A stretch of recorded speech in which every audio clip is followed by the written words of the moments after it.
시작하겠습니다. 오늘 굉장히 많은 분들이 와주셔서 대단히 고맙습니다. 특별히 소개는 안 하겠습니다. 유튜브 보시면 많이 아시니까 그냥 오늘은 그 정치 이야기는 아니고 고대사 쪽입니다. 원래 제가 전공은 국제관계를 했지만은 취미로 그 고대사를 했어요. 원래 옛날 때부터 좋아하긴 했는데 우연치 않게 그 오래 머물게 되면서 할 게 없더라고요. 그러다 보니까 이제 취미생활로 이제 하나둘 이렇게 녹취라던가 현지 답사를 하던 게 관광하면서 그게 오늘날 이렇게 제가 책을 쓰게 되는 계기가 됐습니다. 쓴 지는 한 3년, 4년 정도 된 것 같습니다. 좀 오래됐는데 제가 이 역사를 관심이 있지만은 그 제가 어떠한 아이디어를 갖고 이제 책을 굳이 쓰게 됐느냐, 그거는 제 강의 때도 늘 이야기하지만은 저는 옛날 얘기하는 거를 좋아하지만 그 옛날에 뭐 했다 이런 거 별로 관심 없어요. 저는 왕년에 뭐 어떻게 했었다 이런 거는 제 주요 관심사항이 아닙니다. 제 관심사항은 왕년에 뭐 했다가 아니라, 그러니까 그래서 지금 뭘 어떻게 할래, 이러한 관점에서 고대사를 접근하게 된 거였어요. 그래서 이제 우리나라들이 여러 가지 대비를 많이 해야 할 텐데 앞으로 우리나라가 남북 통일이 된다면 그 다음 어떠한 준비를 해야 될 것인가에 대한 거에 초점을 맞춰서 하다 보니까 지금 제가 이제 책을 쓰게 된 계기가 된 것이고, 그리고 이제 쓰면서 계속 수정이 들어가고 있습니다. 예를 들어서 어떤 부분이 있냐면, 이 책을 쓰던 초창기에는 제가 굉장한 그 극렬민족주의자였습니다. 극렬민족. 지금은 제가 완전 정반대로 돼 있어요. 하지만은 현지 조사를 하면서 점점 바뀌게 된 거예요. 이게 좀 이상한데? 우리가 단일 민족이 아닌 것 같은데? 이런 생각이 들기 시작한 거예요. 좀 이상한 게 많이 나오니까. 그래서 조금 가능성을 열어놓고서 보다가 시야를 넓혀서 제가 이제 알타이까지는 그러면은 해서 우리가 국사라고 하는 개념도 물론 한국 사람이니까 하지만은 조금 더 넓은 의미로 알타이사라고 해갖고 우리가 세계사 배우듯이 배운다면은 이게 자원외교에 도움이 되겠구나라고 해서 거의 책을 쓸 무렵 마지막쯤 가가지고 서양인이 나오기 시작했어요. 그래가지고 이거를 전면적으로 수정을 해야 되나 고민을 하다가 이미 거의 끝났으니까 그 부분은 다음번 쓸 때 쓰도록 하자라고 남겨놓고 거기서 맞춘 거예요. 그러다 보니까 그 더 안으로는 안 들어갔는데 제 생각에는 우리나라에도 서양인들이 있었던 것 같습니다. 쉽게 얘기해서 백인들도 살았던 것 같아요. 마찬가지로 유럽에도 동양인이 살았습니다. 그러니까 굉장히 섞여 살았던 것 같더라고요. 물론 그 이후로 오면서 지금처럼 뭐 아시아에는 아시아 땅에, 유럽이든 유럽 땅이라 좀 구별이 됐지만은 고대사에는 오히려 그 섞여서 사는 그 빈도가 더 높았던 게 아닌가 싶어요. 그래서 이제 그거를 많이 확인할 수 있었던 게 중앙아시아였죠. 물론 거기가 교통 요지이기 때문에 그런 것도 있지만은 굉장히 섞여 사는데 우리가 생각하는 민족의식하고 저쪽 애들이 생각하는 민족의식이 좀 달라요. 왜냐면 우리는 오랫동안 같은 얼굴하고 같은 문화에 살았기 때문에 보통 민족하고 국민이 같은 개념입니다. 우리나라에서는. 우리나라에서 민족국가는 그냥 국민국가예요. 거의. 앞으로 안 그럴 수도 있어요. 하지만 그 나라에서는 민족국가라는 개념과 국민국가는 차이가 있습니다. 민족국가는 말 그대로 민족이 세운 나라예요. 근데 거기는 민족국가는 내가 봤을 때 없어요. 사실 이 아시아 농경지대권을 제외한 다른 전 세계 어디를 가도 민족국가는 없습니다. 물론 유럽이 이제 민족주의여서 좀 분리되긴 했지만은 그래도 섞여 있거든요. 그런 것처럼 섞여 살았던 게 옛날 때는 일반화된 일이 아니었나 싶은 거예요. 그래서 이제 뭐 그런 여러 가지 것들을 나중에 알다 보니까 그 부분은 이권에 써야겠다 해서 여지를 남겨두고 어쨌든 약간의 미완성으로 제가 끝내긴 했지만은 나름대로 성과는 있었다고 봅니다. 그래서 제가 오늘 보여드릴 PPT 내용은 이 책에 맞춰가지고 일부분을 제가 소개를 해드리려고 해요. 제가 30장, 30장은 60장인데 시간이 되면 한 개 더 하고 안 된다 그러면 한 개만 하고 끝내도록 하겠습니다. 그래서 어디 소리가 네. 자, 그래서 신나로 풀어보는 통과하고 홍수. 이거 제 책 처음에 보면 나와요. 홍수전설. 이 홍수는요 전 세계에 다 있습니다. 우리나라에도 홍수전설이 있어요. 우리나라 홍수전설이 있는데 일단 얘네 거 먼저 보면은 이거 소리 일부러 안 나는 게 좋아요. 그냥 중앙아시아, 그러니까 카자흐스탄 남부에 가면은 거기 그 우즈베키스탄 국경에 높은 산이 있는데 그걸 카즈구르트 산이라고 부르는데 그 산 위에 얘네들 대홍수 때 거기에 그 방주에 타고 탈출한 사람들이 이곳에 정박해가지고 생존했다라는 전설이 있어요. 저 산입니다. 저희 카즈구르트 산인데 그 밑에 쭉 이야기가 나오는데 이 전설이 거기에 있어요. 그래서 처음에 조금 무서워, 이거 노아의 홍수 전설이네? 라는 생각을 했어요. 똑같아요. 단 여기서 차이점이 무엇이 있느냐, 알타이계 사람들은 그 노아의 방주, 여기서 누흐라고 합니다. 누흐가 노아의 이슬람식 발음이에요.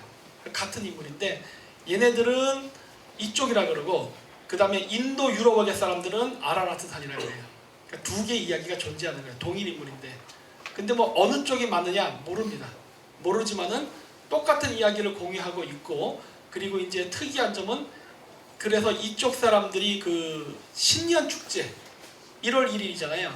근데 거기는 3월 24일 춘분, 봄이 시작될 때를 신년으로 계산합니다. 왜냐하면 저 북쪽이 춥기 때문에 1월 1일에도 여전히 추워요. 눈도 내리고. 그러다 보니까 저 사람들한테 1월 1일은 별로 의미가 없어요. 그래서 3월 24일을 기준점으로 해서 이제 새해라고 하는데, 새해 때에도 나우루즈라는 그 신년 축제입니다. 봄 축제. 그거를 저 산서부터 해가지고 단계적으로 카자흐스탄 전 영토로 그 축제가 번져나가는 식으로. 왜냐하면 저쪽으로부터 내려왔다라는 전설에 기반해서 그렇게 해요. 그래서 여기 보시면 이런 식으로 쭉 써 있는 거예요. 이건 카자흐스탄의 역사책에 있는 걸 제가 번역해가지고 그래서 올린 거예요. 근데 여기서도 이제 산으로 묘사가 됐는데 저거는 산이 아닐 거라고 저는 봅니다. 그러니까 고대는 그 기록의 역사가 아니라 서사시의 역사입니다. 그러니까 구전이에요, 구전. 말로 하기 때문에 그거를 우리가 신화라고 부르는데 고대에는 그 신화 자체가 역사예요. 하지만 그 당시에는 교육 수준이 낮았고 했기 때문에 신비적 묘사로 한단 말이에요. 그렇기 때문에 그걸 신비적 묘사를 그대로 이해해버리게 되면 산산보로 빠지죠. 그렇기 때문에 이 사람들이 원래 뭘 표현하고 싶었을까를 생각하면서 봐야지 본래 그림이 보이는데, 여기서도 이게 전체적인 문장을 쫙 읽어보면 산이 생존했다는 의미가 아니라 산 위로 올라갔던 사람들이 생존했다는 것을 알 수가 있어요. 그러니까 8개의 산으로 대피했던 사람들이 나중에 그 배가 왔을 때 구조가 돼서 탈출됐다. 근데 여기서 공교롭게 8명입니다. 노아의 가족 몇 명이에요? 8명이에요. 여기도 8명이에요. 그러니까 공교롭게 그런 것들이 숫자도 일치한다는 걸 알게 됐어요. 그래서 사람이 똑같네, 숫자도. 그런 것도 알게 됐고, 그 위치가 저기 우즈베키스탄, 카자흐스탄 여기 국경. 여기서 조금만 넘어가면 우즈베키스탄 수도인 타슈켄트예요. 거기서 1시간 반 정도만 가면 돼요. 아주 가까워요. 근데 거기에는 카즈구르트 산에 이렇게 그 전설이 있습니다. 이번에 제가 한 번 더 중앙아시아 카자흐스탄 가려고 하는데 만약에 기회가 되면 여기를 이번에 가보려고 그래요. 예. 그 여태까지 그 워낙 여기가 험해가지고 저기까지 못 갔거든요. 근처만 빙빙 돌다 왔는데 이번에 다시 한번 가볼까 합니다. 그리고 여기 보면 아타메켄이라는 이름이 있어요. 그러니까 이게 그 지명은요 그냥 만드는 게 아닙니다. 다 이름을 보면은 의미가 해석이 돼요. 한국에도 흑석동, 그 이름 왜 생긴 거예요? 검은 돌이 있는 동네잖아요. 그 석탄이 났기 때문에 그래요. 다 동네 이름은 의미가 있어요. 그냥 생긴 이름이 없어요. 근데 이게 쭉 보면은 이 타슈켄트라는 이름, 이거 우즈베키스탄 수도. 타슈켄트는 뭐냐? 그 한국말이 돌 있죠, 돌멩이. 돌이 그 카자흐어로는 타스입니다. 그리고 우즈베크어로는 타슈예요. 그리고 켄트는 담배 피시는 분들 아실 거예요. 켄트 담배 뭐 그려져 있어요? 성 그려져 있죠? 성이라는 소리입니다. 그래서 타슈켄트는 뭐예요? 석성이에요. 돌로 쌓은 성. 아마 고대에는 타슈켄트가 돌로 만든 성이었나 봐요. 그렇다면은 요 위에 있는 아타메케는 무엇이냐? 아타는 할아버지란 소리예요. 그 카자흐스탄 옛날 수도 이름이 알마타였어요. 알마 아타라는 이름에서 유래됐는데 아타는 할아버지고 메케는 땅이란 소리예요. 그러니까 조상의 땅이란 소리예요. 이거 이름이 왜 왔겠어요? 최초의 정착지라는 소리예요. 여기서부터 요 밑에 보면 우즈베키스탄 여기 부하라 이런 데 있거든요. 히바 이런 데 가도 홍수 전설이 있습니다. 홍수가 끝나고 산 아래로 내려온 인류들이 건설한 도시가 부하라다 뭐 이런 전설이 나와요. 그래서 이쪽 일대에 가면 홍수 전설이 굉장히 많아요. 그래서 내가 신기해가지고 이걸 그래서 적은 거예요. 이런 이야기들이 여기에도 있다라는 식으로. 우리나라에도 있습니다. 홍수전설은. 그리고 이게 그 신화 책에 나오는 내용이에요. 그리고 이렇게 짐승을 불러 모으는 게 보이죠? 그 그림이에요. 그 사파. 그래가지고 홍수가 날 때 이렇게 동물을 암수 한 쌍씩 해서 탈출을 시켰다는 내용이 나옵니다. 그리고 이렇게 여기 보면 이렇게 물고 오죠? 이게 성경에서는 비둘기일 겁니다. 그렇죠? 우리나라 신화에서는 까치로 알고 있어요. 그리고 카자흐스탄에서는 제비입니다. 그러니까 결국 뭐예요? 조류야, 조류. 뭐 어떤 동물이 많냐 이런 거 갖고 싸울 필요가 제가 봤을 때 없어요. 그냥 자기 동네에 가장 쉽게 볼 수 있는 새를 나중에 신화를 전파하면서 정한 게 아닌가 싶어요. 예를 들어서 뭐 공작새가 전해줬다는데 한국에 살면은 공작새가 없잖아요. 이렇게 하면 전달해봐야 아무 의미가 없으니까 자기가 사는 지역에서 보이는 새를 갖고 이렇게 그게 했다라고 지정하다 보니까 이런 일이 생긴 게 아닌가 싶고, 그리고 이 제비는 굉장히 의미가 깊은 게 우리나라 전설이랑 비슷한 게 거기 있는데 그게 흥부놀부 전설이에요. 흥부놀부랑 똑같지 않고 흥부놀부 전설과 비슷한 컨셉의 이야기가 거기에 있습니다. 그게 뭐냐면 그 흥부 이야기가 보면은 흥부집에 그 제비집을 뱀이 이렇게 올라가서 새끼를 잡아먹으려는 걸 흥부가 쫓아내주죠. 그래서 고맙다고 제비가 씨를 물어오잖아요. 그런 것처럼 여기서도 보면 제비가 씨를 물어온 얘기를 해요. 그러는데 이 얘기랑 별도로 다른 이야기가 있는데 그게 뭐냐면은 그 나무 위에, 그러니까 하늘나무, 생명수라고 하는 그 나무가 거대한 나무가 있는데 거기를 긴 용이 이게 빽빽빽빽 나무를 타고 올라가서 그 태양새의 둥지를 덮치려고 하자 한 영웅이 활을 쏴가지고 그 용을 죽이고서 새를 구했다라는 이야기가 나와요. 이게 보면 흥부놀부 전설이야. 근데 조금 중앙아시아 버전이죠. 그래서 비슷한 내용들이 나와요. 그래가지고 여기서도 나우루즈 축제 때 봄처녀 해가지고 이제 여자를 이렇게 동상을 세우는데 항상 제비를 들고 있는 모습으로 나옵니다. 우리나라도 제비가 뭐 길조다 이런 거 있잖아요. 그런 것처럼. 그래가지고 이렇게 남미에도 이런 전설이 있어요. 그리고 한자도 특이하죠. 우리 이 한자 그거 아셔야 됩니다. 그 한자는 중국인들이 만든 게 아니라 고대 북방민족들이 만들었어요. 뭐 우리나라에서는 뭐 동이족이 만들어서 한국인들이 했다 하지만 저는 그렇게까지 생각하지 않습니다.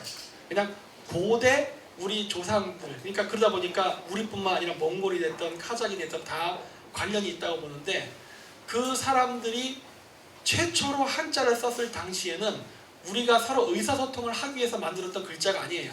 처음 한자의 시작은, 그러니까 갑골 문자의 시작은, 원래 그 고대 한자의 시작은 신탁 문자로서 시작됐습니다.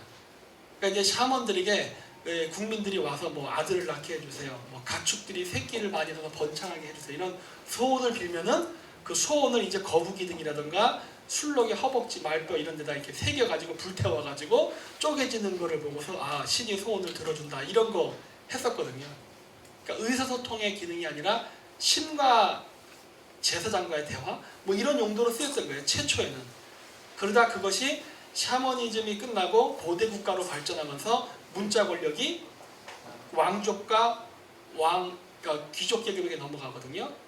그때부터는 신탁 문자로서의 기능이 아니라 바로 조세를 걷기 위한 목적으로 하면서 오늘날 우리가 쓰는 문자의 대중화가 그때부터 이루어지기 시작하죠.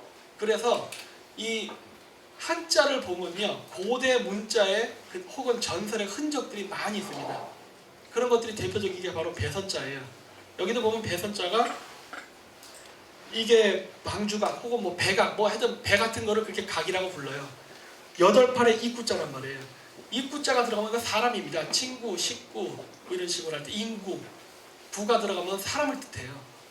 그래서 배에 8명의 사람이 타 있다라는 게 배선자의 한자란 말이에요. 이 글자를 보면서도 아, 이게 연결되어 있구나라는 걸 알 수가 있는 거예요. 왜? 우리나라에도 홍수설화가 있기 때문에. 그리고 사천성에 사는 묘족들도 홍수설화가 있습니다. 그렇기 때문에 저 한자는 고대 홍수랑 연관돼 가지고 만들어진 글자가 아닌가 싶어요. 그런 글자들이 굉장히 많습니다. 예를 들어 결혼이라는 글자도 보면은 결혼은 앞에 결자는 실사자에 선비사자에 이구자가 써 있어요. 그렇죠? 그러면 그 결은 뭘 의미할까요? 이 결혼은 남자 여자가 만나는 거잖아요. 즉 결혼이란 남자 입장에서는 선비사, 남자가 입부, 식구 하나를 실사 연결해서 데리고 오는 의식이에요. 한 식구가 된다는 식. 혼, 계집여자, 성시시자, 날 일자. 여자가 결혼을 해서 남편 성을 받는 날. 그렇죠? 글자를 보면 그게 보여요. 그래가지고 그 한자는 만들어질 때 어떤 목적과 의미, 그런 배경을 가지고 만들었기 때문에 그 의미가 풀이가 되는 게 굉장히 많습니다. 그래서 아마 배선자도 저는 그런 것과 매우 관련이 깊다라고 지금 보고 있어요. 그리고 그 다른 나라 이야기들 다 똑같이 이런 것들이 있다. 그래서 비둘기, 제비, 까마귀, 비둘기, 제비, 까마귀에서 각 동네에서 다 자기네들도 있었다라는 이야기가 나와요. 근데 여기서 이제 재미있는 게 여긴 제가 안 써놨지만은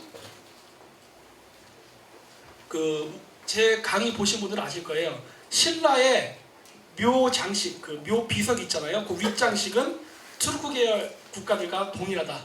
그런 얘기 많이 했을 거예요. 그러면서 우리나라에서는 보통 그 신라 비석 보면 진흥왕 순수비 같은 거 보면 밑에 거북이가 깔려 있거든요. 그거를 보통 해석할 때 신라가 가야를 정복하고 가야의 상징인 거북이를, 그러니까 가야를 정복했다는 의미에서 욕보이기 위해서 밑에 깔았다라고 하는데 아닐 겁니다. 왜 아니냐? 중앙아시아에서도 다 밑에 거북이를 깔아요. 그럼 가야 땅이 거기까지 있었다는 소린가? 하는 거예요. 그건 아니잖아요. 물론 같은 그 북방민족 계열이긴 하지만 가야 땅이 거기까지 있지는 않았다고요. 그렇다면은 거북이를 왜 깔을까에 대한 의문이 생기거든요. 근데 그 의문은 아까 제가 얘기했던 홍수설화와 연계됩니다. 뭐냐? 그 여와의 홍수설화라는 게 있어요. 이 동양의 그 신입니다. 근데 이 여와의 홍수 신화를 보면 어떻게 돼 있냐면 하늘이 무너져가지고 비가 쏟아져서 인류가 홍수에 빠져 죽을 때 그 홍수로부터 인류를 구하기 위해서 거북이 다리를 여와가 잘라가지고 동서남북에 박아서 기둥을 만들고 천장을, 즉 하늘을 들어 올린 다음에 거기 그 구멍 난 지역을 무지개로 막았다라고 해요. 근데 여기서 굉장히 중요한 건 거북이 다리입니다. 왜 허구 많은 것 중에 거북이 다리라는 걸 썼을까 하는 거예요. 다리 긴 거 말다리도 있고 있잖아요. 북방민족이면 말다리 쓰면 되지 굳이 거북이라 한 이유가 무엇이었을까 하는 겁니다. 감이 오는 거 있습니까? 여기서? 거북이라고 굳이 한 이유가? 네? 거북이는 물도 다닐 수 있고 땅도 다닐 수 있어. 이 고대 세계관하고 매우 닮아 있어요. 구약에도 보면은 우주 위에 물이 있다는 얘기 많이 하죠? 물. 거북이도 똑같은 생각이에요. 이게 뭐냐? 그 고대 이 중앙아시아 사람들은 은하수를 거북이 등짝이라고 봤습니다. 이렇게 우리를 덮고 있는 일종의 돔이라는 개념으로 봤어요. 그래가지고 그 위에는 뭐가 있는 거예요? 은하수, 물이 있잖아요. 그래서 이 돔 바깥에는 물이 있다고 믿는 거예요. 근데 이게 무너졌기 때문에 하늘에 있는 물이 지상으로 쏟아졌다고 생각하는 거예요. 네. 똑같이 이게 메소포타미아의 종교와 중앙아시아의 사상이 똑같아요. 그런데 그러다 보니까 어떻게 된 거예요? 다시 하늘을 복구하기 위해서 거북이 등판을 세우고 거북이 다리를 동서남북에 받는, 결국 하늘의 거북이를 다시 재현하는 거거든. 그리고서 이제 구멍 난 거를 무지개로 막았다고 하는 건데 그게 이제 해가 뜨면 무지개 뜨는 현상을 얘기한 건데 그래가지고 이게 중요한 이유는 뭐냐? 고대인들은 그 왕의 기운이 북극성으로부터 내려온다는 것입니다. 북극성으로부터 은하수를 타고 내려온다고. 그랬기 때문에 거북이 등판에 비석을 세운다는 거는요 천자라는 소리예요. 그래서 거북이 등판을 쓰는 거지 뭐 가야를 정복했다 이런 거랑 상관없어요. 이건 고대 중앙아시아 샤머니즘 사상과 관계가 있습니다. 그래서 거북이 등판 위에는 북극성이 있는 거거든요. 은하수 위에 북극성. 그러니까 그 개념을 그대로 따와서 비석을 만들 때 그렇게 하는 거예요. 그래서 맨날 탱글이 이런 거 이렇게 탱글이라는 개념은 하늘의 신이기도 하지만 지상의 인간이기도 해요. 왜냐하면 고대인들은 자기네들의 지배자는 하늘로부터 내려온 반신반인의 인간이라 봤기 때문에 같이 봅니다. 그래서 탱글이라는 단어를 쓸 때는 이게 뒤 문장을 다 읽어봐야 돼요. 이게 지금 하늘에 대한 신적인 의미에서 탱글인지 아니면 인간 지도자로서의 탱글인지 뒷문장을 봐야 알 수가 있어요. 아 이게 그거구나라고. 그래서 이런 식으로 하는데도 쓰여서 거북이라는 얘기가 거기서도 나옵니다. 그리고 이제 중앙아시아로부터 저는 나갔을 것이라고 지금 보고 있어요. 그러니까 홍수설화는 전 세계 여러 군데 있지만 제가 중앙아시아 쪽으로부터 시작됐을 거라고 보는 이유는 홍수가 난 이후에 가장 인류가 문명을 재건하기 적합한 지역은 파미르 공원밖에 없어요. 그 잉카랑 마야 문명도 보시면은 스페인 침략자들이 들어와서 점령하기 전까지도 안데스 산맥 위에 살았습니다. 그냥 계속. 그 왜 그런지 아십니까? 홍수 때문에. 홍수에 대한 공포 때문에 저지대로 내려가지 않고 스페인한테 망할 때까지 꼭대기에 살다가 죽었어요. 얘들이. 근데 여기 중앙아시아 신화에도 뭐가 나오냐? 홍수 신화가 나오고 홍수 다음에는 산 위에 살았다는 이야기가 나와요. 그리고 산 위에 살다가 이 사람들이 인구가 팽창하니까 산 아래로 내려가는 게 아니라 산맥을 따라서 인구가 이동했다 그래요. 산 아래로 안 내려갑니다. 왜? 홍수로 다시 죽을까 봐 무서워서. 그래가지고 산맥을 따라서 이렇게 이동을 해서 각지로 퍼졌다는 이야기가 쭉 나오는데, 제가 여기서 이제 신라를 많이 보는 이유가 뭐냐면 신라 사람들이 투르크계 사람들하고 매우 닮아 있어요. 전통이나 문화를 보면은.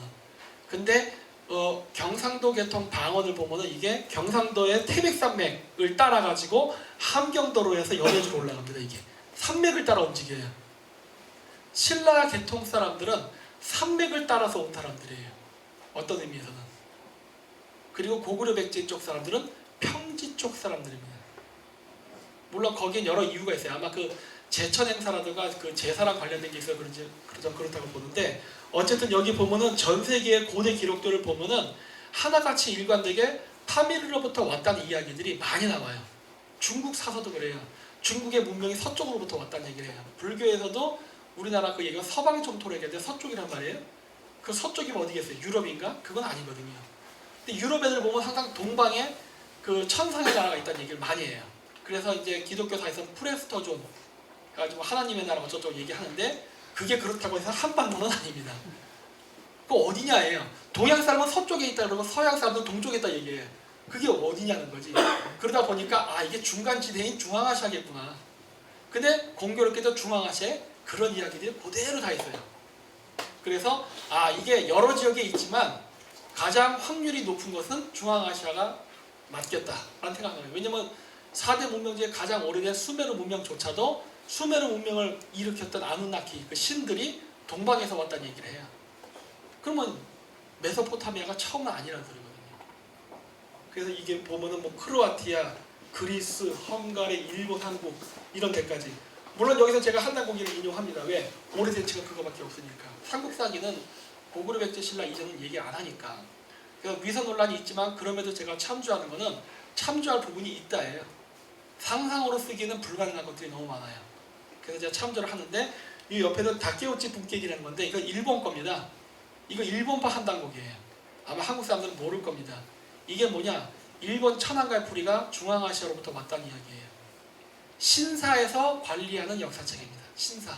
그러니까 일본 그 정부에서 하는 게 아니에요. 신사.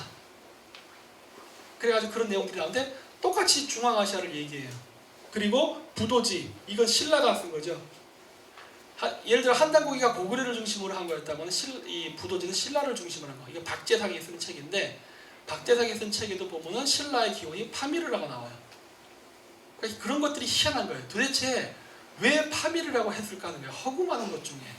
더구나 우리 여기 끝에 사는데 너무 멀거든요. 그래갖고 이제 궁금증이 있어서 제가 저기도 다 가봤어요. 가봤는데 제가 내린 결론은 뭐냐? 홍수는 아마 홍수가 아니라 빙하가 녹아서 됐을 것이다라고 지금 보고 있어요. 왜냐면 이 지역 가면 어마어마한 그 강의 흔적이 있습니다. 거의 이 몽골 땅 면적에 강이 흐른 흔적이 있어요. 어마어마하게 넓은, 굉장히 넓은 지역인데 다 돌이 동글동글해요. 그거는 물이 흘렀다는 증거예요. 근데 그게 자동차를 타고 3시간, 4시간을 가도 계속 그래요, 지형이. 도대체 얼마나 큰 강이 흘렀길래. 그래갖고 제가 그런 것도 이제 동영상도 찍어오고 했어요. 그리고 여기가 해발 고도가 2000m인데도 동그래요, 돌이. 그 얘기는 뭐예요? 해발 2000m 위에 몇천 미터의 얼음이 있었다. 그게 녹았나 보죠. 근데 그게 조금 녹은 게 아니라 왕창 녹다 보니까 저지대 사람들이 한 방에 그냥 몰살당한 게 아닌가 싶은 거예요. 그리고 이 지역은 아직도 개발이 덜 됐기 때문에 가면은 그 자연 흔적이 그대로 있어요. 그래서 제가 그걸 보면서 아, 여기 물이 흘렀었구나. 얼마나 흘렀을까? 이게 무진장 많이 헤아리 있었을 정도로. 이 얘기를 제가 왜 하냐면 우리나라를 보통 해동성국이라는 얘기를 많이 해요. 바다 동쪽의 나라. 근데 부도지에서도 보면 조선이라는 나라가 나오는데 바다 동쪽이랍니다. 그걸 우리나라 사람들이 이쪽이라고 얘기하는 것 같은데 그건 아닌 것 같아요. 왜? 부도지 이야기의 전체적인 이야기는 파미르에 대한 이야기인데 갑자기 왜 이 서해안, 황해안 이야기가 갑자기 튀어나옵니까? 파미르인데. 근데 공교롭게도 우리가 실크로드 하는 중간 이 지역 있죠? 여기 고비 사막의 관대 여기가 옛날 때 다 바다였던 것 같아요. 가보니까. 그러니까 파미르로부터 몽골 올혼 언덕까지 그 엄청나게 거의 한 1000km에 해당하는 구간이 물이었던 것 같습니다. 그게 아마 황해를 통해서 바다까지 연결되어 있었던 것 같아요. 어마어마하게 넓은 면적에 그 물이 흘렀어요. 그게 강이었는지 바다인지 전 몰라요. 하지만 어쨌든 물이 흘렀었던 거고 거기서 얘기하는 해동이라는 거는 몽골을 이야기하는 걸 겁니다. 몽골. 올혼 언덕. 그 지역은 물이 안 흘렀거든요. 그러니까 그런 이야기가 아닐까라는 거를 이제 왔다 갔다 얘기하면서 알게 됐죠. 그래서 이 탱글이라는 단어들은 이 유라시아 대륙에 굉장히 광범위하게 존재해요. 한자 표기로 해가지고 많이 있어요. 그래서 뭐 타클라마한, 그 다음에 장당, 야루장부, 숙센, 알타이 이런 여러 가지 이름인데 여기서부터 보면은 탕구라산은 말 그대로 탱글이 산이에요. 이거 티베트에 있는 산입니다. 닌창 탕구라산 마찬가지로 탱글이라는 소리고 알타이산은 황금산이라는 소리예요. 금산입니다. 한자로 쓰면. 경상도 이런 데 가면 금산 많죠? 그거 아마 원음으로 읽으면 알타이가 되는 걸 겁니다. 그 다음에 아울진산 마찬가지 알타이. 알타이도 알타이. 숙세는 숙신 쪽을 얘기해요. 숙신, 주신, 주센, 주잔, 조잔 다 조선하고 관련된 음차문자입니다. 그렇다 해서 고조선의 단군조선은 아니에요. 조선이라는 건 연방 시스템이었기 때문에. 하지만 그러한 문화를 공유했다는 게 나오고 야루장부. 야루장부라 써있지만 저거 야루장부라 읽으면 절대 알 수가 없어요. 이거 원어민으로 읽어야 됩니다. 이거 야루칸트라고 해요. 칸트는 아까 제가 얘기했죠? 타슈켄트 할 때 성이라는 소리입니다. 야루는 뭐냐? 백마예요. 그러니까 한자로 쓴다면 백마성강입니다. 그 얘기는 뭐예요? 백마가 있다는 소리는 원래 왕들이 백마를 타거든요. 그 지역에 수도가 있다는 소리예요. 백마강이라는 지명이 들어가면 반드시 그 주변에는 수도가 있습니다. 우리나라도 백마강 주변에 뭐가 있었어요? 백제의 수도가 있었죠? 그리고 한강의 예전 이름이 뭡니까? 아리수죠? 네, 야루거든요. 수가 투르크어로 강이에요. 백마강을 투르크어로 얘기하면 야루수입니다. 아리수. 백마강이 있으면 반드시 수도가 있어야 돼요. 한양이 있잖아요. 그렇죠? 압록강 원래 발음이 뭡니까? 야루강이에요. 야루. 백마강이라는 소리예요. 그 압록강에 뭐가 있었어요? 고조선의 수도 지반, 국내선. 반드시 백마라는 지명이 들어가면 수도가 있어요. 그 지명이 유래가 어쩌면은 파미르가 아닌가 싶은 거예요. 거기에도 있어요. 그러니까 야루칸트라는 건 뭐야? 백마성강이에요. 즉 고대의 이 야루칸트 강, 이 야루장포강 주변에는 고대 문명의 수도가 있었다는 게 지명에서 나타납니다. 찾을 수가 있어요. 이렇게. 그리고 장당은 고조선이 예전에 장당이라 불렸었는데 또 공교롭게 거기도 장당이라 그래요. 그러니까 이런 지명들이 사람들이 이동하면서 가지고 온 게 아닌가 싶은 거예요. 요크 사람들이 미국에 가서 뉴욕을 건설하거든요. 오를레앙 사람이 미국에 가서 뉴오를레앙, 그러니까 뉴오를레앙이라는 걸 건설해요. 암스테르담 사람이 미국에 가서 뉴 암스테르담을 건설하고 이런 것처럼 지명이 파미르에도 있고 한국에도 있는 거는 이게 그쪽으로부터 사람이 이동을 했다는 증거가 아닌가라고 보는 거예요. 지명은 이동합니다. 고착되지 않아요. 인구는 이동의 역사이기 때문에. 허티에는 에덴일 가능성이 매우 높습니다. 이거는 제가 개인적으로 찾은 거예요. 현지 발음은 허티엔이 아니에요. 이덴입니다. 이덴의 원산지 과일이 뭔지 아십니까? 사과예요. 세계에서 최초로 사과를 재배한 지역이 이덴 여기에요. 근데 공교롭게도 여기도 홍수전설이 있고 선악과 이야기도 여기에 있어요.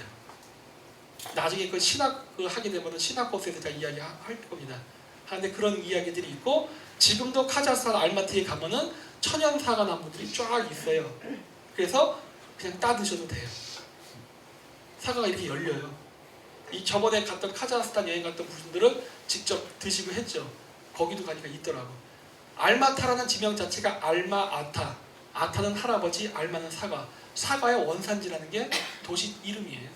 거기 가면 원래 사과의 원시 종에 해당하는 사과가 지금도 거기 열려요.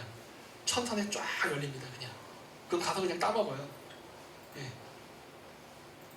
근데 그런 것들이 있고, 그 지명들의 분포가 이렇게 쫙 보면 중앙아시아와 그러니까 파미르와 천산에 집중되어 있다는 거예요. 고대 지명들이에요.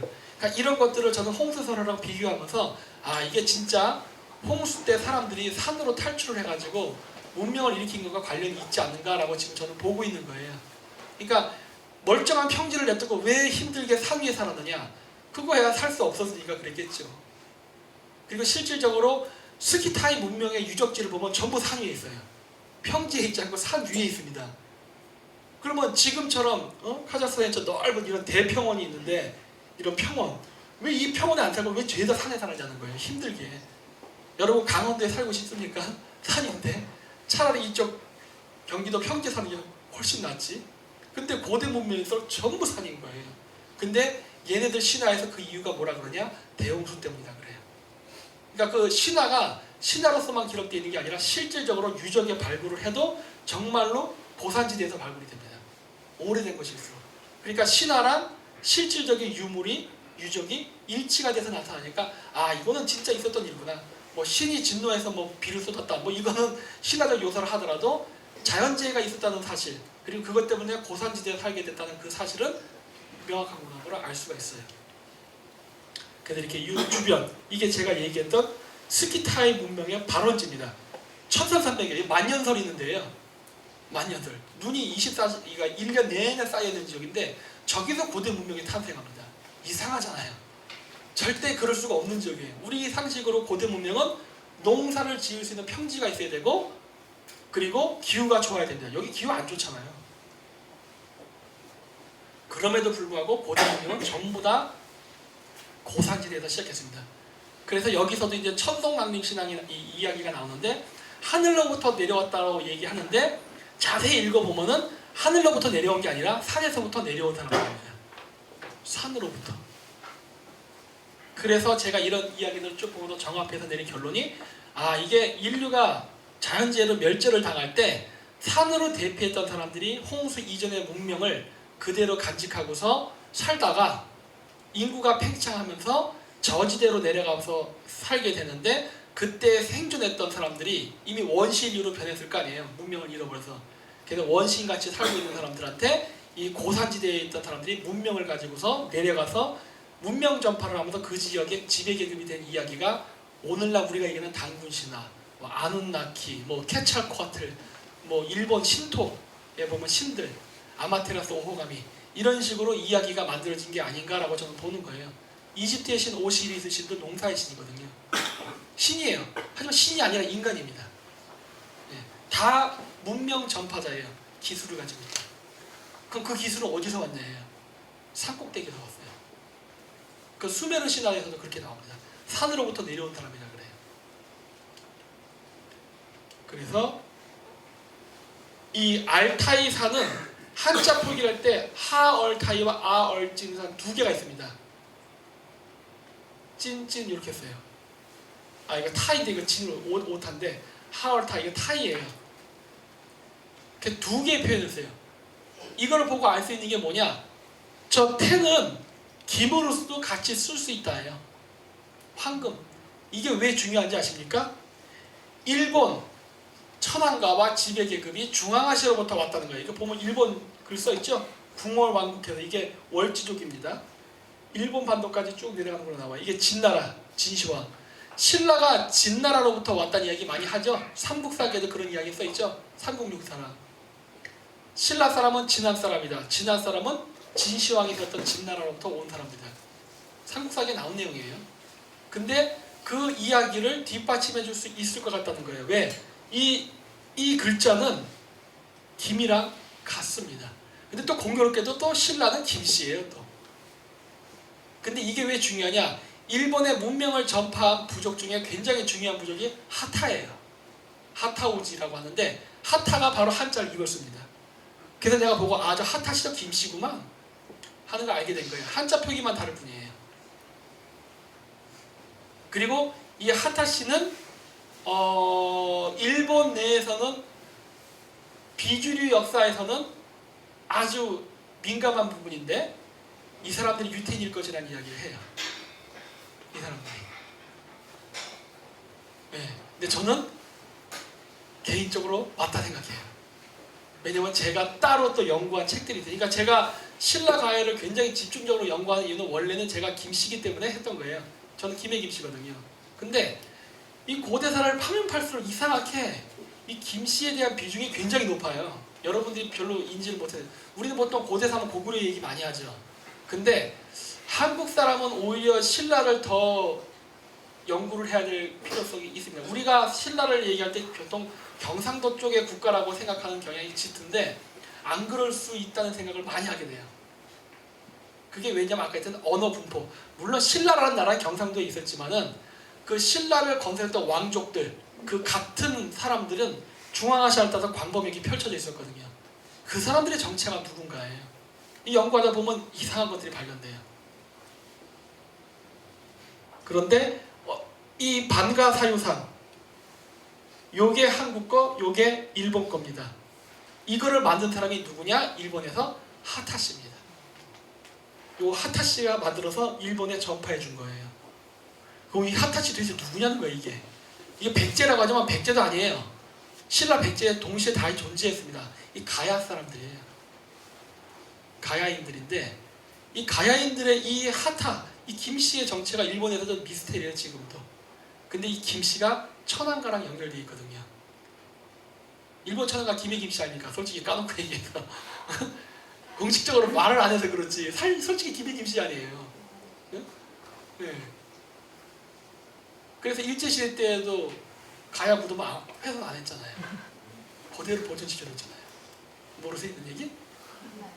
아, 몰라요? 네. 가야는 일제시대 때도 일제가 특별히 관리했습니다. 특별히 관리했었어요. 훼손하지 않았어요. 네. 하여튼 그랬었고 여기 보면 하타시와 신라왕 전설. 하타시가 중요해요. 왜? 이 하타시가 일본 고대 왕국 건설에 기틀을 만든 사람들이 있다고 그래요. 지금의 일본 천황가를 이루는 기틀을 만든 사람들이 지금도 이 후손들이 있어요. 그리고 제가 그 후손 그 신사 관리하는 하타시들한테 이메일도 보내고 해서 연락도 하고 그래요. 서신 교환도 했어요. 했는데 쟤네도 했어요. 자기네들 옛날 성씨가 김씨였다고 지들이 얘기하더라고. 우리 원래 김씨인데 대륙으로부터 도래한 사람들이다. 그래서 지금 하타시라는 성을 쓰고 지금 자기네들을 이렇게 신사를 지금 해서 대대손손 그걸 세습해갖고 지금 이거 하고 있다는 얘기를 해요. 걔네들도 인정해요. 국가적으로 얘기를 못할 뿐이지 내부적으로는 다 알아요. 김씨예요, 김씨. 그러니까 제가 생각했던 가설이 맞죠. 왜? 하타 집안 신사 관리인이 그렇게 얘기하는데 그건 맞는 거지 뭐 더 있겠어요? 네. 그러니까 이런 것들이 굉장히 많이 연결되어 있어요. 그리고 아시나, 신화. 이게 소리가 안 나니까 안 나올 텐데 이 투르크 민족들은 늑대를 신성시 여깁니다. 늑대를. 그래서 보면은 뭐 옛날에 적들이 쳐들어서 아이를 잘랐는데 뭐 팔다리만 잘라서 초원에 던져서 늑대밥이 되게 했는데 이게 죽지 않고 살아가지고 뭐 늑대랑 짝짝꿍을 해가서 새끼를 10명을 낳는데 얘네들이 오늘날 투르크 10개 민족의 시조가 됐다는 얘기가 쭉 나와요. 근데 이 이야기는 굉장히 흥미로워요. 왜냐면은 여러분 이집트의 오시리스 신화 아세요? 오시리스가 어떻게 죽는지 아십니까? 오시리스 동생한테는 세트가 있었는데 그 축제 때 세트가 관을 갖고 와서 이 속에 딱 들어가는 사람이 있으면은 뭐 선물을 주겠다 해서 오시리스 형이 거길 들어가요. 그러니까 내가 할게 하고. 그래서 들어가니까 관뚜껑을 닫아가지고 그거를 나일강에 버렸다 그래요. 그래서 죽였다는 이야기가 있어요. 그랬더니 오시리스 신의 그 부인이었던 아이시스가 나일강에서 그 관을 찾아서 오시리스 신의 시체를 꺼내왔다 그래요. 그랬더니 다시 세트가 그 시체를 뺏어서 오시리스 신의 몸을 12조각으로 잘라서 나일강에 버렸다고 합니다. 그랬더니 다시 아이시스가 그 시체를 나일강에서 찾아서 그 시체가 찾아진 지역에다가 사원을, 그러니까 오시리스 신전을 건설했다 그래요. 그래서 나일강을 따라서 12개의 오시리스 신전이 건설됐다라는 이야기가 있어요. 이거 물론 천문에 대한 얘기입니다. 황도 12구. 하지만 어쨌든 이런 이야기가 있는데, 그래가지고 오시리스 신이 죽었는데 아이시스가 오시리스 신의 성기, 잘린 성기를 가지고 어떻게 해가지고 처녀수태로 호루스를 탄생시켰다는 이야기가 나와요. 근데 이 이야기가 굉장히 유사합니다. 시조신에 대한 이야기인데 몸이 잘렸다는 게 중요한 컨셉이에요. 얘가 몸이 잘려요.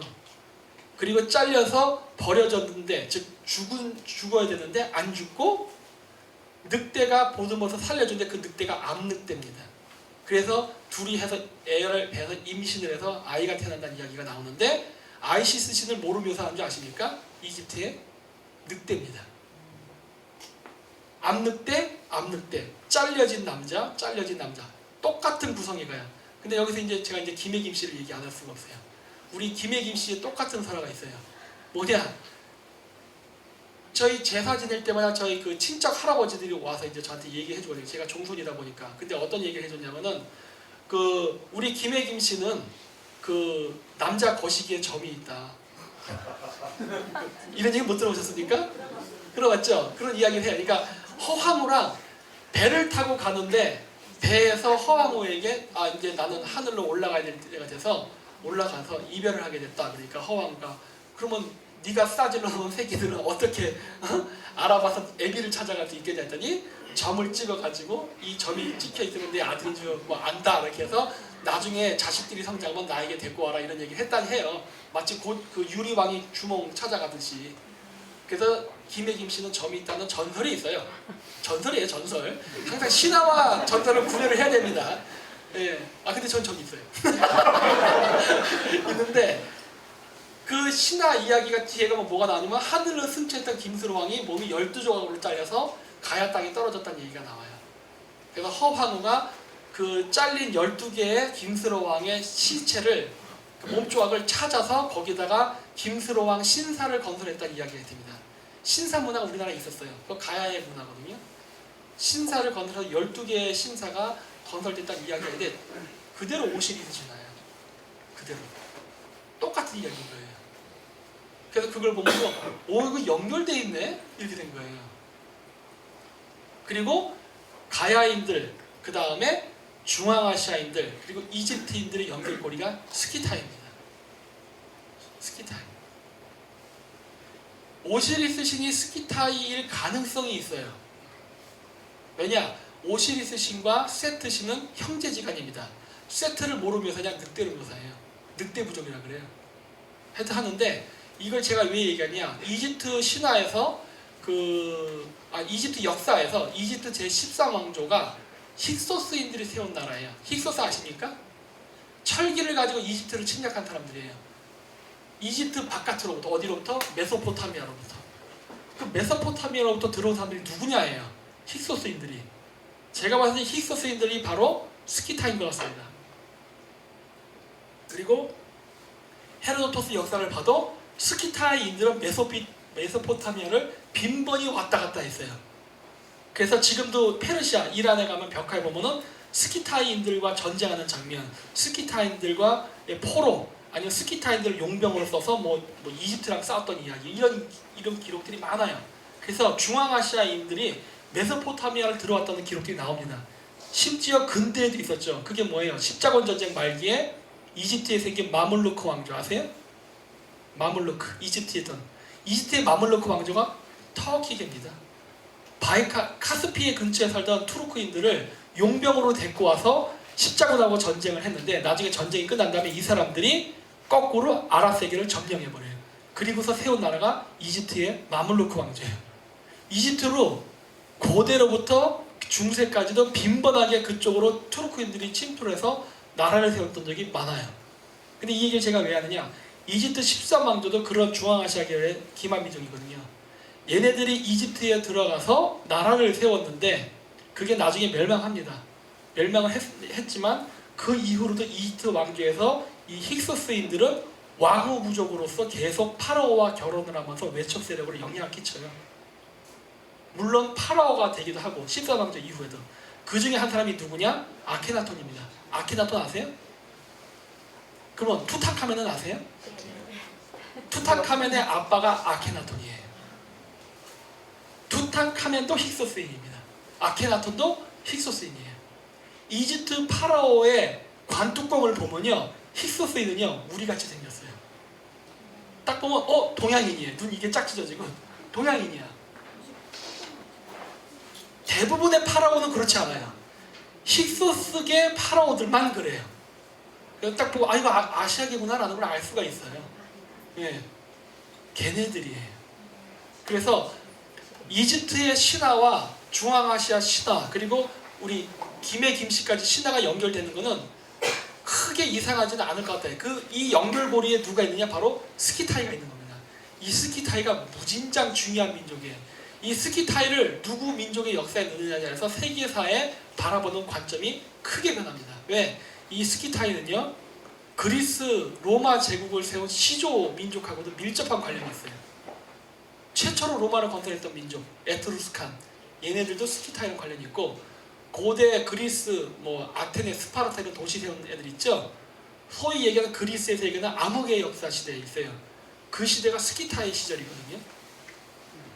그랑도 연결되어 있단 말이에요. 그래서 스키타이 역사는 누가 역사 패권을 잡냐에 따라서 세계사의 주도권이 바뀌는 역사예요. 그래서 제가 신라나 가야를 굉장히 중요시 여기는 이유가 스키타이 역사를 편입해서 가져오게 되면 유라시아의 주인에 대한 개념이 완전히 바뀌어버리거든요. 심지어 유럽까지도.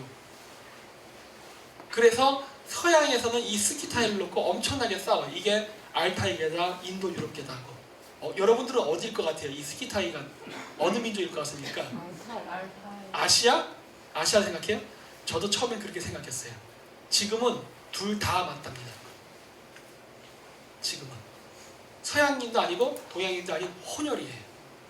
그러니까 그 동양과 서양의 두 지배 계급이 정략결혼으로 태어난 사람들이에요. 그래서 동서를 아우르는 지도자들이 스키타이입니다. 그 후손들이에요. 그래서 스키타이의 언어 속에는 당연히 인도 유럽어와 알타이계 언어가 혼재합니다. 마치 지금의 카자흐스탄처럼. 그랬던 나라예요. 고대 육문민족 국가가. 그래서 이게 보면은 늑대를 이렇게 많이 상징으로 씁니다. 그럼 우리나라에는 늑대가 있을까 없을까 하는 거예요. 늑대가. 우리나라에 늑대에 대한 개념이 있습니까? 없지요. 있었어요. 근데 그게 어디 있었느냐? 일단 여기 보세요. 이렇게 들고 있어요. 이렇게 요 위에 요거 보이시죠? 요거 이게 로마 제국도 이런 짓을 했는데 이게 국기예요. 적을 쳐들어갈 때 이렇게 갖고 가는, 이렇게 들고 다녔다고. 늑대 머리를 장식해서. 그래서 늑대의 후예라는 말을 많이 합니다. 늑대 후예, 이 전사, 싸움을 잘한다는 소리예요. 물론 천문학적으로 시리우스를 상징하는데, 여기 보시면은 경주 낭산 일원, 경주에 낭산이 있어요. 저 낭이 뭐예요? 늑대 낭자입니다. 늑대산이에요. 저 늑대산에 누가 묻혔는지 아세요? 선덕여왕. 늑대가 아니에요. 선덕여왕이 묻혔어요. 늑대는 암컷성을 가져요. 왜 늑대가 암컷일까? 아시나를 탄생하게 한 그 늑대, 암늑대거든요. 암늑대가 잉태를 했다는 얘기에서 늑대를 얘기할 때 여자예요. 아이시스를 늑대로 묘사한다 했죠? 아이시스 여자잖아요.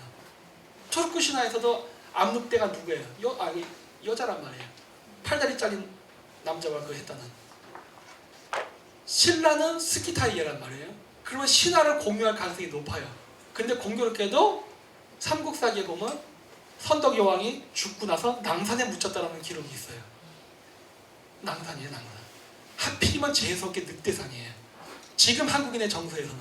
근데 고대 저 사람들은 중앙아시아로부터 온 사람이기 때문에 저 사람들에게서 늑대라는 건 신성한 동물이지 악마가 아니에요. 나쁜 의미가 아니야. 그런 것들이 있어요. 그래서 지금 얼마큼 시간 지났어요? 40분? 그럼 두 번째 거 할 때 그것도 설명할게요. 제가 그 부분에 대해서. 그 늑대는 악마가 아닙니다. 고대 중앙아시아에서는 신성한 동물이에요. 이게 악마가 된 거는 딱 하나. 농경지역 사람들이 침략을 당했기 때문에, 침략당해서 지배했던 지배계급의 문화였기 때문에 악마화된 거예요. 그래서 우리는 늑대를 신성하지만 지금 늑대를 싫어합니다. 그래서 나온 대표적인 신화가 구미호예요. 구미호 나쁜 얘기잖아요. 그래서 전설이고요. 늑대과 같은 게. 여자다 보니까 늑대로 묘사한 거, 아니 여우로 묘사한 거예요. 꼬리 9개 달린 나쁜 년 하잖아요. 괴물, 귀신 이렇게. 원래는 신성한 동물이었죠. 원래는. 이게 우리가 유교화되면서 농경 지역에 살던 사람들이 기만 민족에게 침략을 당했기 때문에 그 지역의 신성한 문화는 우리에게서는 악마의 문화가 된 거예요. 그래서 서양에서도 늑대는 사탄의 상징이에요.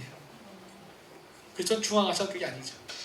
이거는 동영상이 안 나오는데 소리가 밑에 자막이 나올 거예요. 우리나라에서도 그 무당들이 구슬할 때 노래를 하는데 신내림을 받을 때 말을 하는데 뭐라 얘기하냐? 아시나를 모시자라는 얘기를 합니다. 네, 여기 써놨죠? 이게 소리가 날 때는 나오는데 아시나를 모시자는 얘기를 해요. 그 아시나가 뭐예요? 그러면 무당들도 몰라요. 그냥 얘기해요. 그러다 나중에 의미 자체를 모르니까 지금은 뭐라 얘기냐? 신령님을 모시자로 말 바꿨어요. 네, 어차피 아시나가 신인 거는 알거든. 그러니까 신령님을 모시자로 요즘 바꿔서 노래를 부르는데 원래 원전은 아시나예요. 그래서 예전에 저 이거 연구하셨던 분도 저한테 물어보더라고요. 혹시 김 박사 아시나가 뭔지 아세요? 그래서 그 아시나는요 늑대신을 얘기하는 거예요. 그랬더니 와 그러더라고요.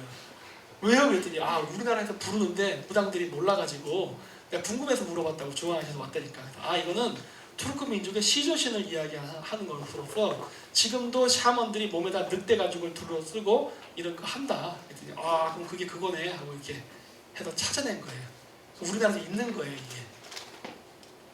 그리고 스키타인의 DNA 파란색 신라입니다. 스키타인 빨간색 어때요? 우즈벡 여기 있죠. 신라인들의 모습이 지금의 우리의 모습이 아니에요. 저기 위구르인들의 얼굴과 가까웠습니다. 이거는 신라 고분에서 발견된 유골이에요. 평민이 아닙니다. 즉 지배계급을 얘기하는 거예요. 지배계급의 얼굴이 위구르인들에 가까웠어요. 그렇죠? 그래서 제가 신라 사람들은 하얀색 피부를 가졌다고 얘기하는 거예요. 근데 실질적으로 삼국유사에도 수로부인 나오는 백옥 같은 피부에 어쩌고저쩌고만 묘사 나오죠? 그냥 하얀 게 아니라 진짜 백인이었던 것 같더라고. 왜? DNA가 이렇잖아요. DNA가. 그래서 아까 신라 얘기로 다시 돌아가면 신라가 선덕 여왕 때에 구테타가 일어납니다. 그래서 선덕 여왕의 구테타를 진압하는 과정에서 죽어요. 약간 애매하게 죽어 이게. 저도 그래서 암살이 아닌가 싶은데 선덕 여왕을 기점으로 성골이 끝나고 진골이 시작됩니다. 진골이 왕위를 계승하기 시작해요. 이것이 무엇을 의미하는가예요. 저는 이걸 어떻게 해석하냐면은 그러니까 신라를 건국한 지배계급은 외부로부터 온 기만민족이라고 저는 보고 있어요. 중앙아시아로부터 온. 이 사람들이 우리가 사는 이 신라 땅, 그 지역을 점령하고 지배계급으로서 존재를 했는데 이 사람들의 외모는 지금의 한국인과 달랐다예요. 왜? 여기 조선인 여기 있잖아요. 현대 한국인의 모습과 신라는 반대쪽 위치에 있다고요. 우리 모습을 하고 있었던 거예요. 하지만 지배계급은 외모가 달랐다예요. 달랐고 어떻게 생겼느냐? DNA상으로 보면 신장 위구르 자치주의 위구르인들이 가장 가까운 모습을 하고 있다예요. 현재도. 이 결론이 나는 거예요. 자, 이게 왜 중요하냐? 선덕 여왕이 죽고서 김춘추인가? 그쵸? 그 사람이 이제 태정모양인가? 왜 헷갈리지? 무왕인가 태정모양인가? 그런데 그 사람이 되고 나서 신라에 화랑제도가 생기잖아요. 화랑들이 얼굴에 하얀색 화장을 했습니다. 왜 했을까 하는 거예요. 우리나라에서는 그 꽃화자에 낭이 들어가니까 뭐 꽃미나 뭐 어쩌고저쩌고 해서 막 우리나라에서 드라마 만들 때 약간 게이처럼 나오고 막 그랬는데 싸우는 놈이 뭔 놈이 게이입니까? 싸움하는 사람은 싸움이지 진짜 말 그대로. 이거 왜 그럴까 하냐면 원래 성골은 백색 피부를 가졌을 겁니다. 지금도 파미르공 가면 위구르들 하얀 피부예요. 백인 피부라고 있어요. 이거 백인이네 이럴 정도로 백인이에요 진짜. 물론 지금 분류는 이렇게 되지만 하여튼 그런데 백색 피부를 했는데 이 초기 신라 지배계급이 신라 지역 땅을 점령하고서 정치 세력을 오랫동안 집권하기 위해서 지방 토호 세력들과 정략 결혼을 했을 텐데 정략 결혼을 하다 보니까 어떤 일이 생기겠습니까? 혼혈아가 태어나겠죠. 혼혈이 몇백 년 반복되다 보면 어떻게 되겠어요? 얼굴이. 지배계급은 소수고 피지배계급은 다수란 말이에요. 그러면 그 후손들의 얼굴의 모습은 점점 우리의 얼굴로 가겠죠. 그럼 피부 색깔 어떻게 되겠어요? 변하지. 그래서 신라의 화랑들이, 즉 선덕여왕 정통 지배계급의 선고를 밀어내고 쪽수가 딸리니까 진골 출신들이 통치권을 잡았는데 생김새가 변했거든요. 그렇게 되면은 신라 백성들로부터 반발이 일어날 수 있어요. 뭐야, 너랑 나랑 똑같이 생겼는데 너는 왕이고 나는 백성이라고? 이것 봐라, 이렇게 될 수 있단 말이에요. 그러면 어떻게 해야 돼요? 이 사람들이 계속 통치의 지배계급을 유지하려면 피부를 하얗게 분칠해야겠죠. 그래서 저는 신라의 화랑들이 하얀 피부를 화장했던 이유는 바로 성골로부터 진골로 변하면서 혼혈 과정을 겪으면서 피부 색깔이 변하니까 그거를 통치 계급으로 보이기 위해서 의도적인 화장을 한 게 아닌가라고 보는 거예요. 이런 증거 때문에. 그래서 여기서도 보면 신라의 지배 계급은 외모가 달랐다 해요. 이 증거는 DNA가 있기 때문에 반박할 수가 없어요. DNA는 뚜렷하게 서양인이다라는 얘기를 하기 때문에. 이거 모기의 유전자예요? 엄마가 그렇다는 거예요. 아이고 거꾸로 올라갔네. 그래서 이렇게 되고, 그리고 오시리스 여기서 나오지만 여기 살해당한 시체는, 그렇죠, 여기 나오네. 아까 제가 했던 이야기. 그래서 오시리스의 신화가 김해 김씨 신화랑 상당히 닮아 있다 해요. 이유는 스키타이 때문이 아닌가라고 보는 거예요. 좌우 교류를 했거든요. 그리고 이게 아까 또 이상한 게, 그럼 이게 김씨랑 관련이 깊다고 했잖아요. 여기서 이제 또 어떤 문제가 생기느냐, 카자흐스탄에 가면은 스키타이 언어를 알 수 있는 유적이 하나가 딱 있어요. 거울이 요거만한 거울, 은색. 거기에 문장 하나가 딱 써 있는데 그 문장이 이렇게 읽으면 투르크, 반대로 읽으면 아람어입니다. 아람어 누가 썼어요? 예수가 썼던 언어예요. 우와, 이걸 보고 스키타이가 아람어를 하네? 이렇게 된 거예요. 네. 그 왕의 무덤이 있었기 때문에 걔네들의 언어예요. 투르크와 아람어를 동시에 썼어요. 이게 원래 다민족 국가이기 때문에 언어가 혼재하거든요. 그러니까 이런 것들을 쭉 보다 보니까 그러면 일본의 하타시가 유태인이라고 말했던 거는 크게 뻥은 아니겠다 싶은 생각이 들기 시작하는 거예요. 근데 당나라 때에 그 유태인들이 있었습니다. 경교도, 네스토리우스. 경교라고 들어보셨어요? 경교의 비석이 신라의 비석 양식과 똑같습니다. 문무왕 그거 있잖아요. 그리고 투르크 돌골 제국, 이런 흉노 제국, 이런 데와 똑같은 비문 양식으로 가져가요. 같은 디자인이야 누가 봐도. 이거 왜 이래 이러는 거예요. 근데 공교롭게 거기서 또 유태인이 톡 튀어나와요. 하필이면. 그러니까 우리가 퉁구스 어족이라는 얘기 많이 하잖아요. 퉁구스 어족은 아마 투르크어랑 관계가 있을 겁니다. 카자흐어로 터그즈가 숫자 9예요. 퉁구스족이란 말은 말 그대로 구이족이란 소리예요. 한국어는 퉁구스 어개입니다. 그거를 한자로 쓸 때는 동호족이라 쓰죠. 동호, 토고거든요. 민족 족자는 중국 한자 발음은 주입니다. 그게 카자흐로 가면 스가 되죠. 동호족, 통고주, 퉁구스가 되는 거거든요. 하나 발음이. 즉 뭐예요? 구이족이라는 소리예요. 그리고 그거를 한자로 할 때 사마천사기는 도화석이라 써서 토카스라고 읽었습니다. 도화석, 그 복숭아 나무 도자에 꽃화자에 돌석자예요. 도화석의 원산지가 어딘 줄 아십니까? 파밀. 파밀이 연결되면서 퉁구스가 나와요. 이게 부도지랑 똑같은 얘기가 되네. 이름도 민족 명칭을 한자로 쓰면서 음차로는 토카스라고 쓰면서 한자 발음은 도화석인데 도화석의 원산지는 또 파밀이에요. 공교롭게 연결돼 버리는 거예요. 근데 토카스는 몽골말로 터거스라고 하는데, 터거스는 또 몽골말로 뭐냐면 공작새입니다. 공작새가 누구의 상징인지 아십니까? 유태인 상징이에요. 예지드족이라고 혹시 들어보셨어요? 이란에 사는 유태인들을 예지드족이라고 합니다. 예지드족의 상징이 공작새예요. 쭉 연결이 돼요. 뭐 이런 것들이 한두 가지가 아니야. 아까 했던 대홍수 전설, 뭐 바벨탑 전설, 뭐 선악과 무진장 많아요. 이런 걸 쭉 보다 보니까 처음에는 일본 애들이 그런 얘기 했을 때 미친놈이라고 했어요. 병신 같은 새끼들 역사 조작을 해서 적착해야지. 이딴 식으로 아무거나 다 갖다 붙여 있는데 파면 팔수록 자꾸 나오는 걸 어떻게 해요? 나도 이제는 이거 맞겠다는 식으로 생각이 바뀌어버린 거예요. 이거 거짓말은 아닌 것 같다. 거기에 전제 조건이 뭐예요? 한민족은 단일 민족이 아니었다. 그러면 해석이 다 풀리는 거예요. 그거를 그냥 하나로 쫙 하려니까 문제가 생기지만 그게 아니라 다민족 국가 때문에 아무 문제가 없다. 실질적으로 신라 괴릉을 보면 왕릉 주변의 후호신들이, 그러니까 석상들이 죄다 외국인입니다. 그렇죠? 위구르인, 선비족, 서역인 등등 많아요. 그러면 그 왕 무덤에 세우는 호위 무사들이 노예였을까요? 왕을 지키는 비석인데 귀족 계급이었겠지. 외국인 귀족 계급이 우리나라에 많았다는 소리예요. 그리고 고구려 고분에도 씨름대 보면은 한 명은 우리 같은 동양인인데 한 명은 약간 코가 큰 게 좀 이상하게 생겼죠? 그게 외국인이라고. 있었던 거예요, 우리나라에.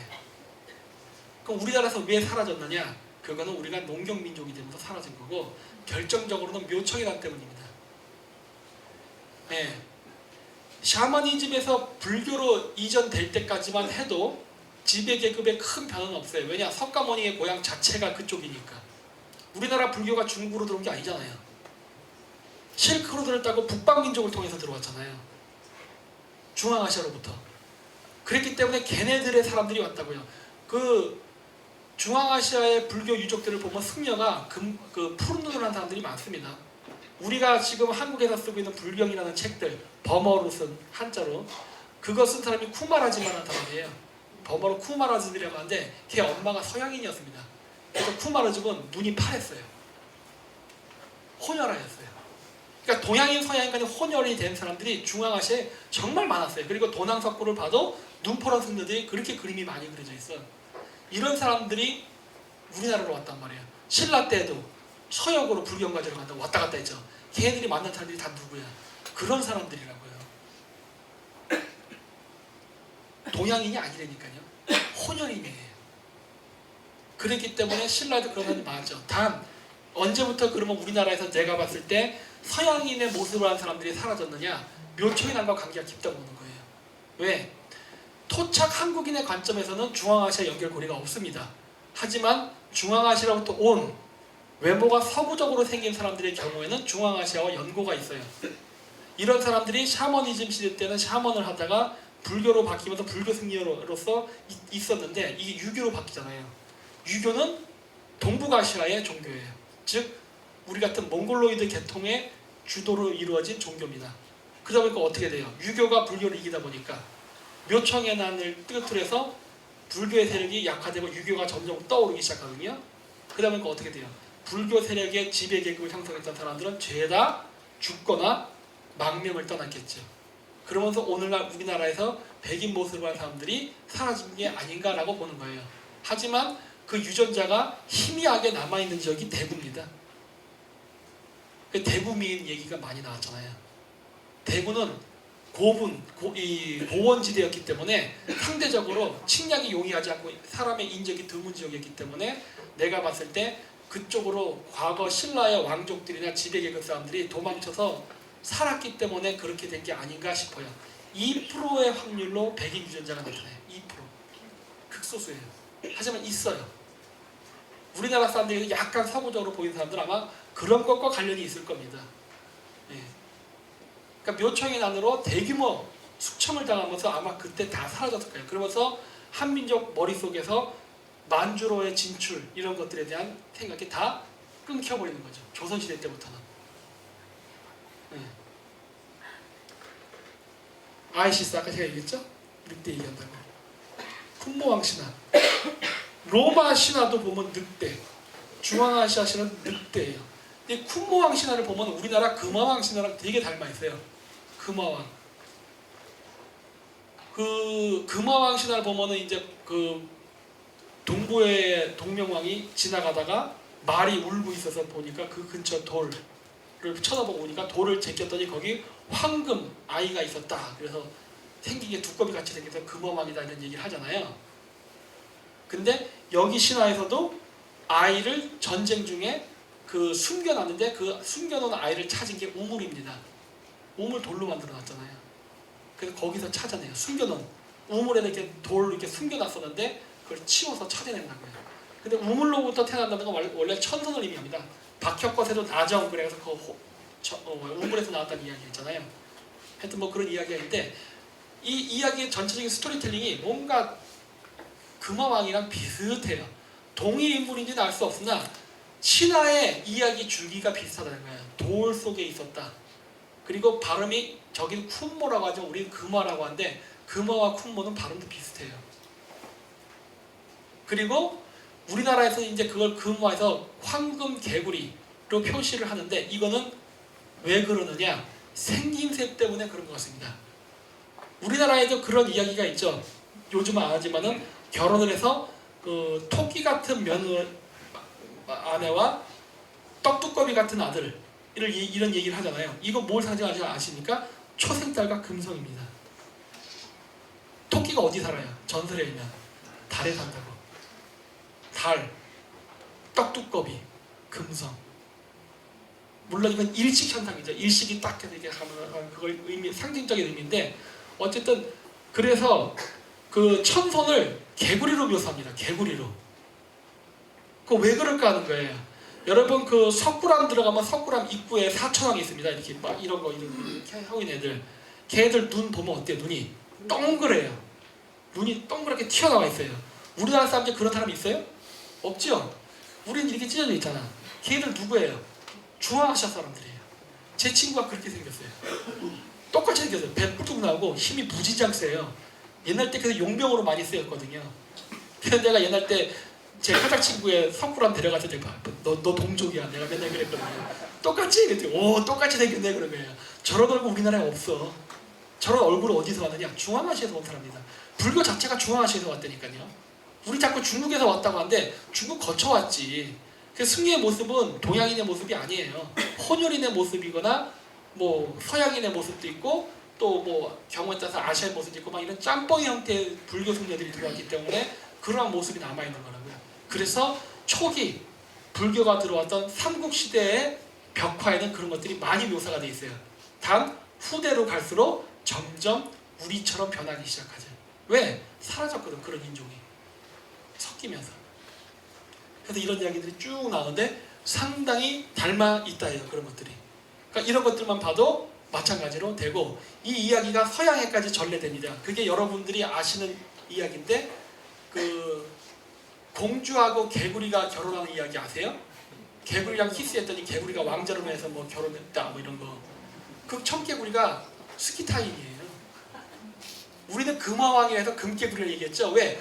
하늘로부터 내린 천손이니까 금색 개구리를 얘기한 거예요.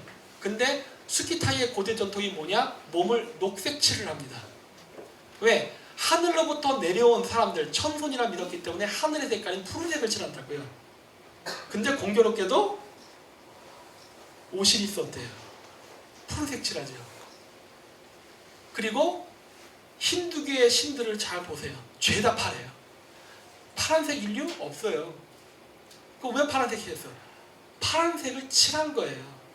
천손이라고 해가지고. 지금도 스키타의 왕족들 보면 파란색으로 문신을 이렇게 한 게 지금도 미이라로 발굴이 돼요. 그리고 이제 제천 행사할 때 오목을 다 파랗게 합니다.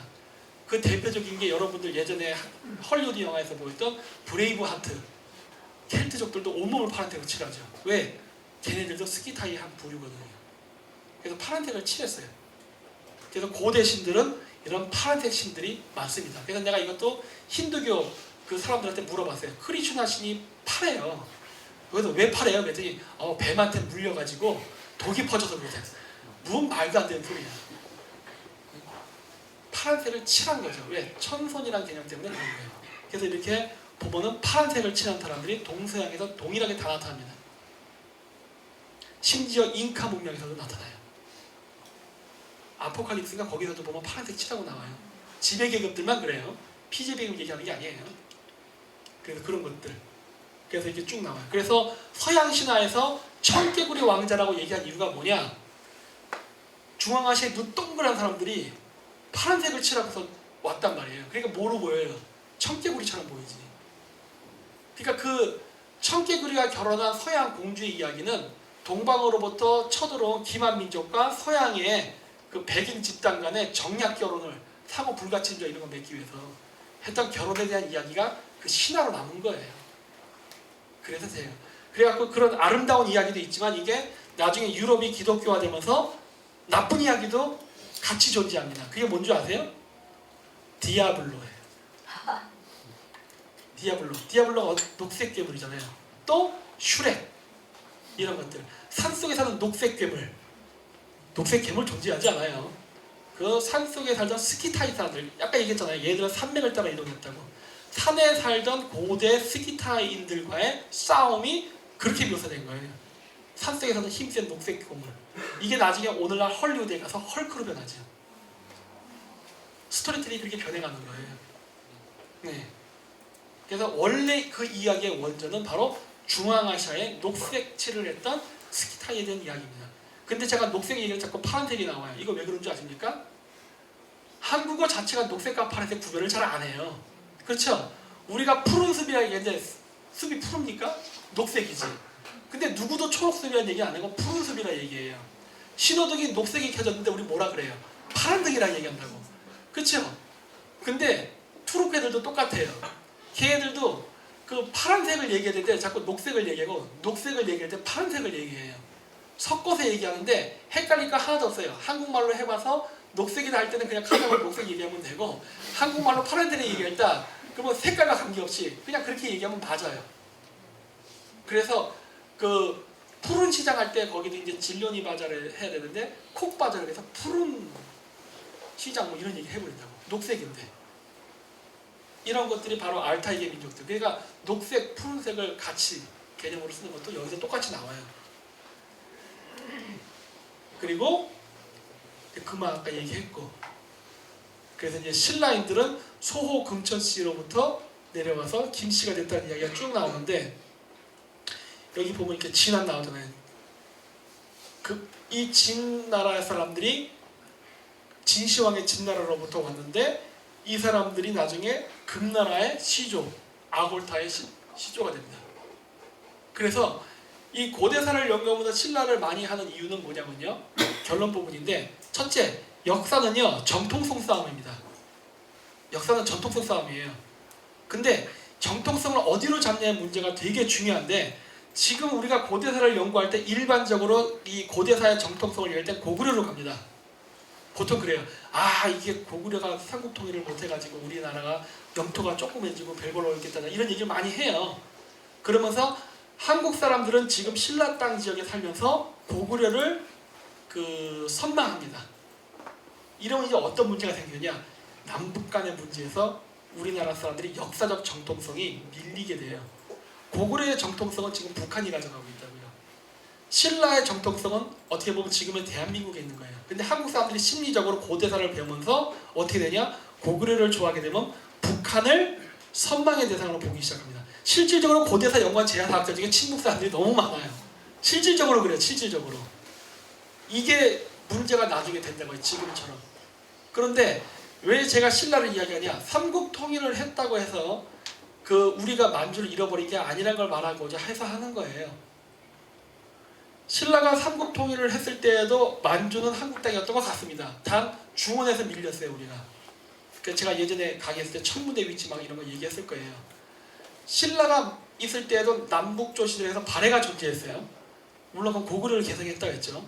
발해가 망한 다음에 금나라가 있었습니다. 근데 금나라가 신라의 후손이라는 얘기를 해요.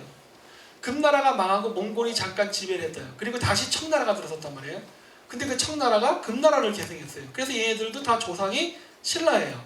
그래서 만주 원류고를 보면은 만주 원류고에 고구려의 비중이 요만큼 나옵니다. 나중에 만주 원류고 사서 보세요.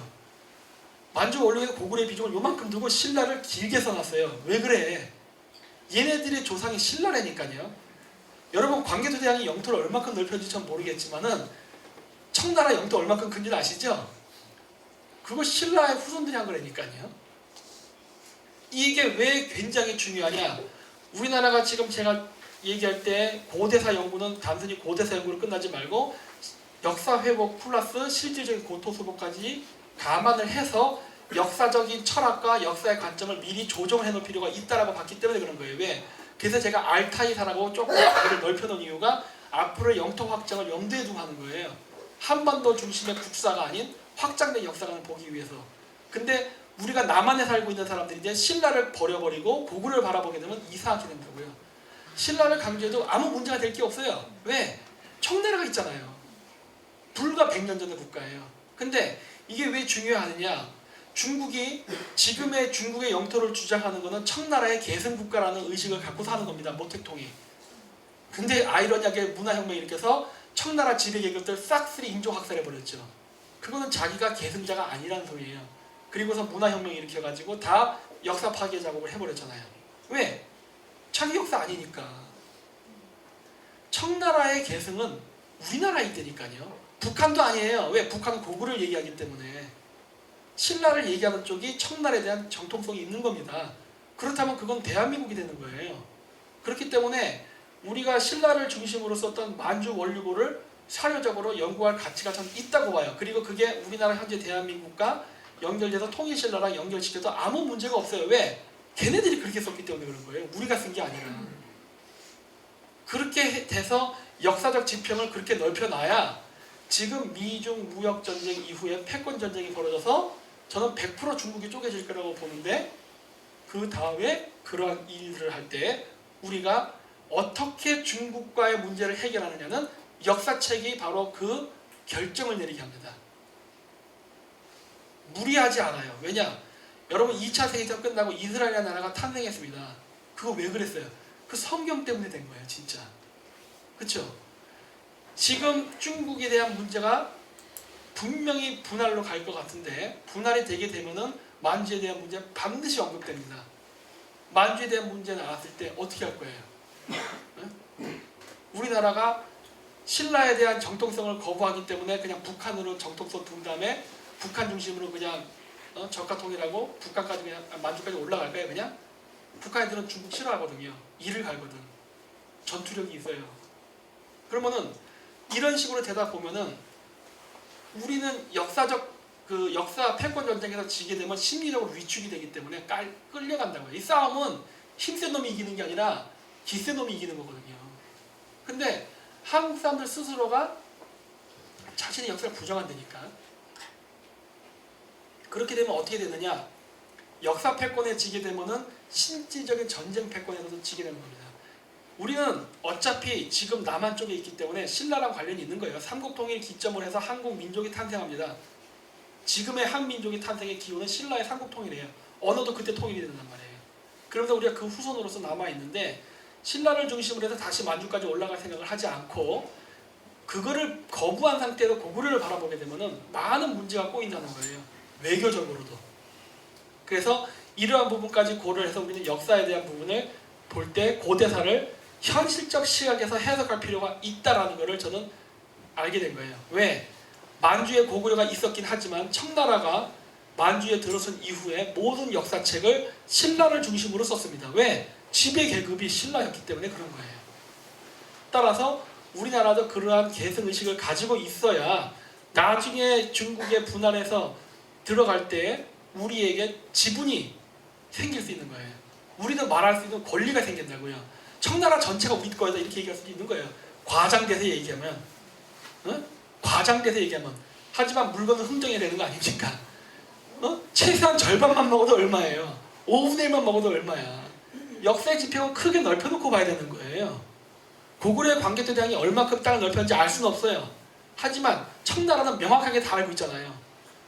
그러면 그것만 갖고도 충분히 해석이 가능하고 확장된 역사적 근거를 근간으로 해가지고 우리가 미래를 바라볼 수 있는데, 우리가 스스로 너무 역사를 자학하는 게 아닌가 싶은 거예요. 그러다 보니까 제가 고대사를 연구할 때 신라나 가야를 굉장히 강조합니다. 그래서 제야사학자들 중에 저의 이러한 태도를 불만은 가는 사람들도 많았어요. 왜 고구려 연구 안 해요? 이래요. 그게 왜 그러냐? 역사 패권 문제 때문에 그런 거예요. 그래서 우리나라 사람들도 고대사 연구할 때 이 부분을 많이 알아야 된다 봅니다. 그리고 천문학을 그러면서 제가 같이 하고 있어요. 제가 조금씩 천문학 얘기를 하잖아요. 왜? 신라는 제사장 계급을 중심으로 해서 형성된 나라였기 때문에 천문학과 수학이 발달했던 나라입니다. 하늘을 관측해서 신의 뜻을, 메시지를 받는 걸 믿었기 때문에. 그렇기 때문에 문명하고 밀접한 관계가 있어요. 문명. 수학과 천문학이 문명을 탄생시키거든요. 그렇기 때문에 그거를 가지고 오면은 천문학에 대한 패권도 같이 갖고 오는 거예요. 이 천문에 대한 것.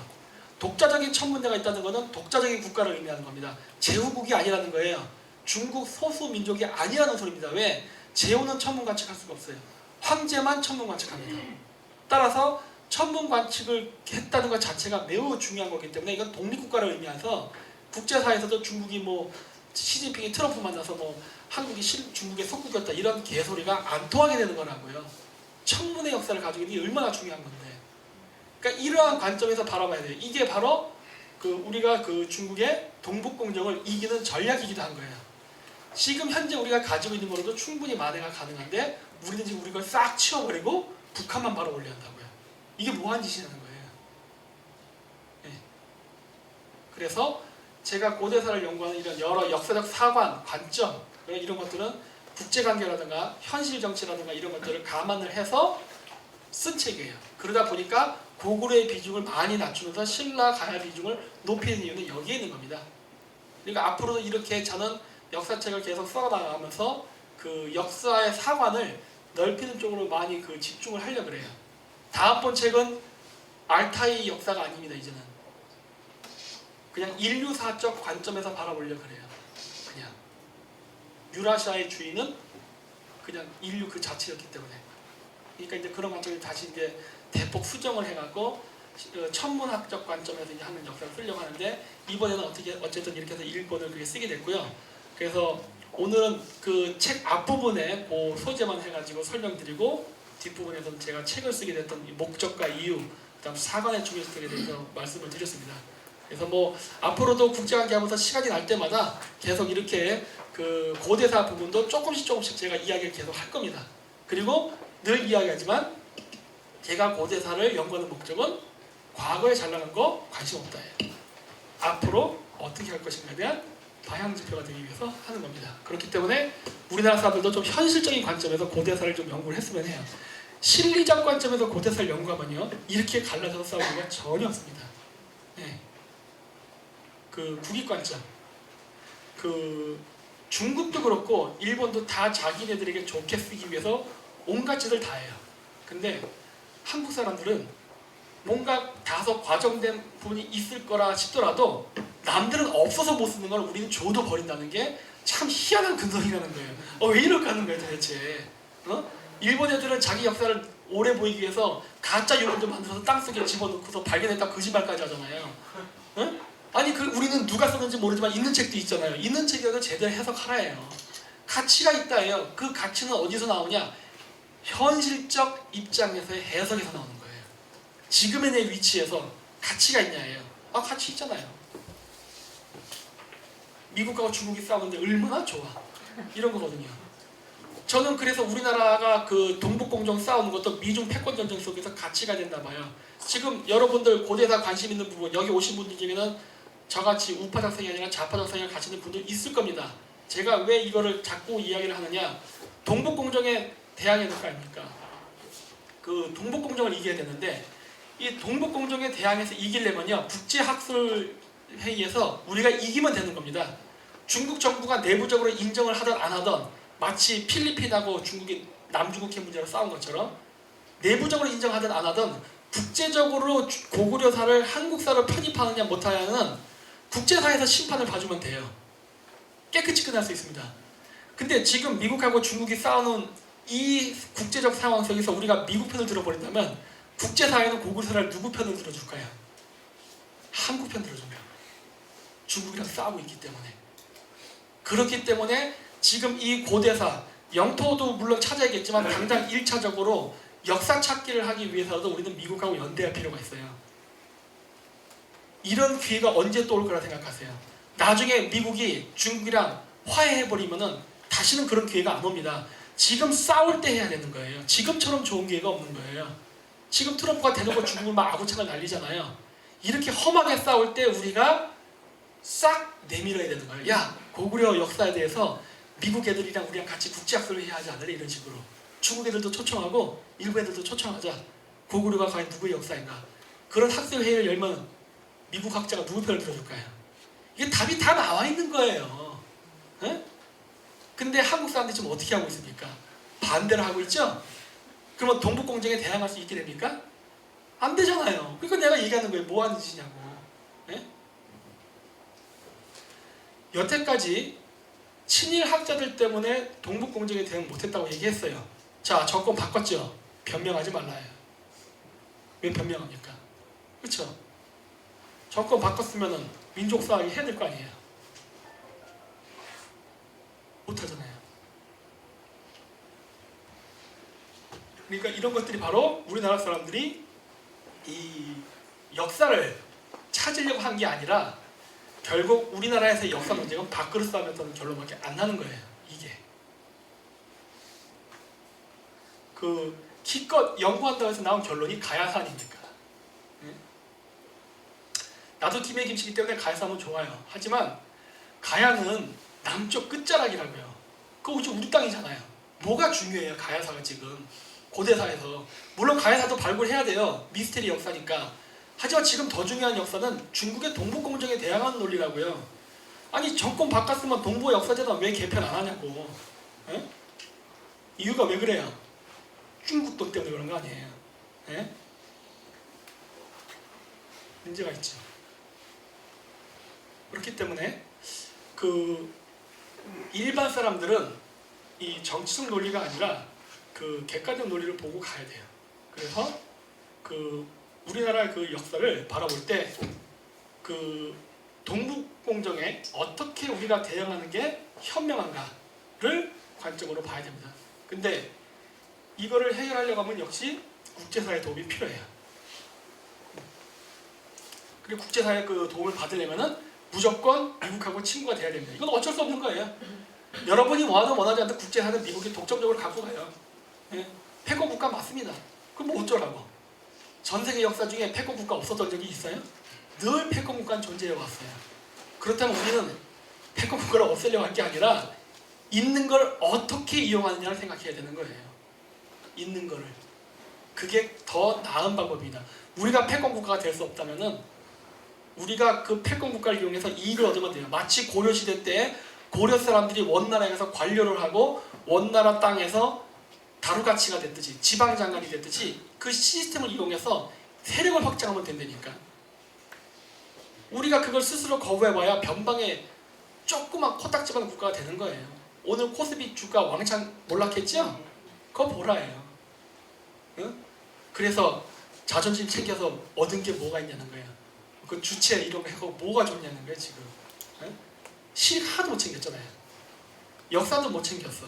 경제도 망했어. 외교도 망했어. 국방력 다 무너져요. 그렇죠? 이건 외교가 아니라니까. 그렇기 때문에 역사와 외교는 물려서 봐야 됩니다. 아직 늦지 않았기 때문에 지금이라도 바꾼다면은 일만의 희망은 있겠죠. 근데 어떻게 될지 저는 솔직히 모르겠어요. 하지만 우리나라 국민이 얼만큼 빨리 자각하냐에 따라서 돈 절반 날라갈 거 더 날라갈 수도 있고, 그건 우리의 선택에 달렸으니까 우리가 현실 정치와 역사를 맞물려서 보십시오. 즉 고대의 역사는 우리의 미래를 밝혀주는 등불입니다. 그렇기 때문에 국제관계를 했던 제가 고대사를 연구했던 이유도 바로 이러한 이유 때문이에요. 굉장히 중요해요. 그래서 여러분들도 앞으로 이 고대사를 연구할 때 그냥 여태까지 재화사학자에서 해왔던 그런 민족사관적 관점에서 뭐 이렇게 너무 우리 민족의 역사를 뻥튀기만 하려 하지 마시고 현재 대한민국의 관점에서 어떻게 해석하는 게 유리한가를 생각하면서 하세요. 그럼 답이 다 나옵니다. 그게 바로 실리적 역사관이에요. 그게 앞으로 우리 미래에 굉장히 좋은 긍정적인 에너지를 작용할 거라고 봅니다. 그래서 오늘은 이렇게 해서 마치도록 하겠습니다. 네, 고맙습니다.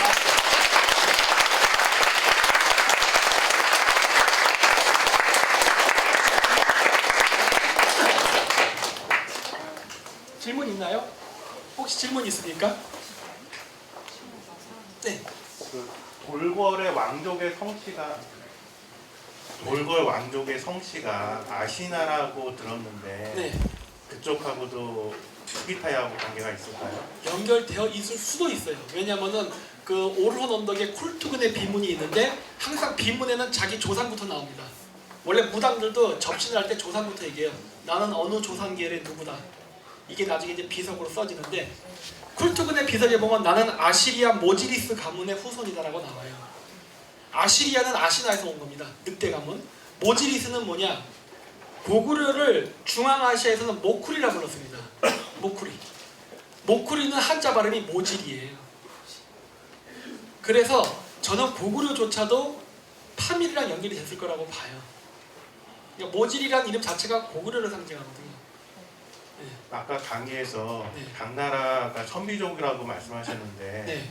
선비족 왕족의 성씨가 아시나라는 얘기가 있던데 그건 맞습니까? 아니면 여러 선비족 왕이 있으니까 그 중에 있었겠죠. 물론 김씨도 있었을 거라고 봐요. 알튼도 있었을 거예요. 다. 네. 육성으로 네. 저기 중국의 동국공정에 이제 대항하기 위해서 학술회의 제안도 해주셨고 했는데 그 일반 대중들한테 이걸 재밌게 소개할 수 있는 책 뭐 이런 것도 필요할 텐데 혹시 박사님께서 준비하고 계신 게 있으신지, 만약에 있다면 언제쯤 그런 책을 볼 수 있게 될지. 현재까지는 우리나라가 역사를 쓸 때 강단사학 쪽은 안 합니다. 고려 조선밖에 안 해요. 깊게야 신라 정도 합니다. 근데 제야사학자들은 고대사를 연구하는데 이제 뭐가 문제가 되냐? 한민족 우월주의가 너무 심해요. 몽골도 우리 땅, 뭐 다 우리 땅 하고 다 우리 민족이었다는데 그 우리 민족이란 개념에서 그 사람들은 우리의 한 울타리로 생각하는 게 아니라 배제하고서 우리 거라고 한단 말이에요. 이렇게 되면 역사 제국주의가 된다고요. 그래서 내가 그걸 거부하는 거예요. 그렇게 하면 안 된다예요. 네. 그래서 지금 그런 식으로밖에 역사책이 안 써져요. 그래서 그러한 책들은 제가 다른 외국인 친구한테 권유할 수도 없어요. 보면 기분 나쁘겠죠. 그렇잖아요. 야, 몽골 너희 우리 노예 민족이었대. 그러니까 우리 한 형제야. 되게 고마워하겠죠. 그럴 리가 없죠. 일본이랑 한국이 같은 민족인데 갈라져 나간 건데 우리가 일본을 바라볼 때 뭐라 그래요? 너희들 우리의 시다발이었어. 이런 생각이 우리 한국 사람 머릿속에 있지 않습니까? 그건 일본 사람들이 아 그래 우리 너희의 시다발의 민족이었어. 그러니까 우리 형제야. 이럴 것 같아요? 저런 미친 새끼 그러지? 역사를 해석할 때 그렇게 하면 안 돼요. 연결된 건 사실인데 그걸 어떻게 말하느냐가 되게 중요한데 이 역사를 엮어갖고 확장하면서 쓸 때 주변 민족에 대한 배려가 없습니다. 배려가. 역사에 대한 해석 방식을 바꿔야 돼요. 그리고 실질적으로 유목민족 자체가 다민족 국가하고 섞여 산단 말이에요. 실질적으로 그렇게도 살아요. 근데 우리 농경민족으로 500년을 살다 보니까 그런 의식이 다 사라져가지고 그냥 무조건 다 우리를 중심으로 막 하려고 한다고요. 이러면은 중국 놈보다 더 나쁜 놈이 되는 거예요. 왜? 동북공정은 최소한 민족의 기호는 밝히거든요. 그게 소수민족이라고 얘기하는 건데 우리는 그게 아니라 그 소수민족 아니고 그냥 한국인이야 이렇게 해버린다고요. 이건 한족보다 더 뻥을 튀기는 거란 말이에요. 이렇게 되면. 그래서 그렇게 하면 안 된다고 보는 거예요. 그래서 바꿔야 되고 아직 그런 책은 없어요. 없기 때문에 앞으로 점차 만들어 나가야 된다고 보고 있고 좀 시간이 되면 제가 하고 있는 싶어요. 쓰고 있는데 도저히 지금 시간이 안 나서 책을 못 쓰고 있는데 관점을 바꾸는 거 그리고 한국과 중앙아시아 문화의 공통점이라는 이런 것들 그래서 제가 시간이 안 돼서 책을 쓰기 어려우니까 동영상으로 찍어서 올리려고 그래요. 오히려 그게 확장성은 더 빠를 겁니다. 유튜브로. 그래서 시간이 날 때마다 제가 조금씩 올릴 거예요. 씨름, 패백, 예당, 함 다 있어요. 투르크 민족들. 그 동영상도 제가 다 찍어봤어요. 그러니까 그런 것들 비교하는 거 이런 것들도 하면서 동질성을 가져가는 쪽으로 많이 할 겁니다. 그래야 나중에 동북공정에 대항할 수 있는 모든 자료가 되고 그래야 우리가 실크로드로 갔을 때 우리가 남이가 이렇게 된단 말이에요. 쟤네들도 되게 따져 이거. 우리 울타리에 들어온다 그러면 간이고 쓸개가 다 빼줍니다. 외국인이면 등쳐먹어요. 그러니까 우리가 울타리에 들어가야 돼요. 그러려면 역사가 굉장히 중요해요. 네, 또 다른 질문 있나요? 네. 박사님 지금 그 유튜브 계정 지금 바로 해지됐는데 확인 좀 해보시죠. 예? 사라졌어요. 지금 박사님 계정 폭파됐어요. 그래? 보니까 예. 언제 그렇게 됐어? 지금 저 실시간으로 계속 확인해서. 아 지금 강연가 없어졌어요? 네. 하여튼 중국 욕 한번 맨날 없어져요 진짜. 질문 좀 필요하다고 해가지고. 이거 다 없어졌어요. 그러니까 이거 하나만 없어진 게 아니라 아예 계정 들어서 그러니까 이렇게 중국을 비판하면 이래요. 이거 우리나라에 친중파가 얼마나 많은지를 알 수가 있는 거야. 사라졌네. 네? 우리나라에 내가 계속 얘기했잖아요. 우리나라 중국은 친중파가 너무 많다고. 언론계, 정계, 재계, 학계 전부 중국도 안 받아먹은 놈이 없다고. 네? 네. 오늘은 정치 얘기가 아니었잖아요. 역사 얘기죠. 폭파시켜버리는 거예요. 왜? 중국을 불편하게 하면 안 되거든. 이게 우리나라 현실입니다 진짜. 그래서 제가 2017년도 2월달에 문제는 엄청 비판했던 거예요. 지지자는 있는지 모르겠지만 친중은 절대 안 된다 이거는. 우리 이런 적 없었잖아요. 안타깝죠 뭐. 또 한번 살려봐야지 뭐. 네. 또 있나요 질문? 아니 저 하나만 보죠. 네. 그 박사님 보면은 네. 신변 같은 거 있잖아요. 네. 그런 거 지금 굉장히 걱정이 많이 되는데 네. 혹시 뭐 따로 이렇게 뭐 그런 게 보호할 수 있는 부분이 있으신가요? 아니 뭐 그냥 이렇게 뭉쳐 다니면 되죠 뭐. 아니 그 며칠 전에 채팅할 때그 후차 이런 사람들 아 중국에? 아 그렇죠 그렇죠. 보고 싶어요. 제 방송 봤을 수도 있는데. 후차 와 있는 거 아니에요? 네? 후차 와 있는 거 아니야 우리? 후차가 혹시 폭발시킨 거 아닌가? 공작한 거 아니야? 아 원래 제 동영상은요 북한도 봅니다. 아, 이거 지금 인터넷 끊겼죠? 아니 지금 실시간 스트리밍이 안 되겠네? 아니 계정이 없어요. 계정이 사라졌어요. 또 제 동영상은 북한 애들도 봐요. 북한 고위직관 분들이 봅니다. 들었어요. 김일성 대학에서 제 강의를 추천한답니다. 아, 들었어요. 이거 왜 박수 치세요? 빨리 얘기해. 왜 그러세요? 아니 이게 중국 애들도 봐요. 미국 애들도 보고. 저 알고 있어요. 네. 아, 이 새끼들 진짜. 이거 어디 CIA나 백악관에 청원 넣어야 되나요? 모르겠어요. 어떻게 될지 모르겠네. 네. 전 넣을 거예요. CIA 신청. 박사님 그 책에서 네. 그 신라가 통일신라 고구려하고 백제를 금나라하고 연합해가지고 네. 신라를 했는데 네. 그 배경에 금나라의 지배계층이 투르크 신라와 같은 네. 투르크고 고구려하고 백제가 네. 무역이기 때문에 네. 국적이기 때문에 네. 연합을 할 수 있어서 네. 통일신라를 택했다. 네. 근데 이거를 만약에 조선노부에다가 조선이 그 칙명 4대를 한 거에다가 적용시키면 네. 조선의 이성계 가문이 네. 뭐 우리가 알고 있는 그런 뭐 우리나라 뭐 여러 개가 아니고 네. 한족이지 않았을까? 이성계요? 예. 여진족이었을 겁니다. 바로 같이지만. 그러면 몽골 계열인데 아, 여진족은 몽골이 아니에요. 여진족은 신라에 가까워요. 오히려.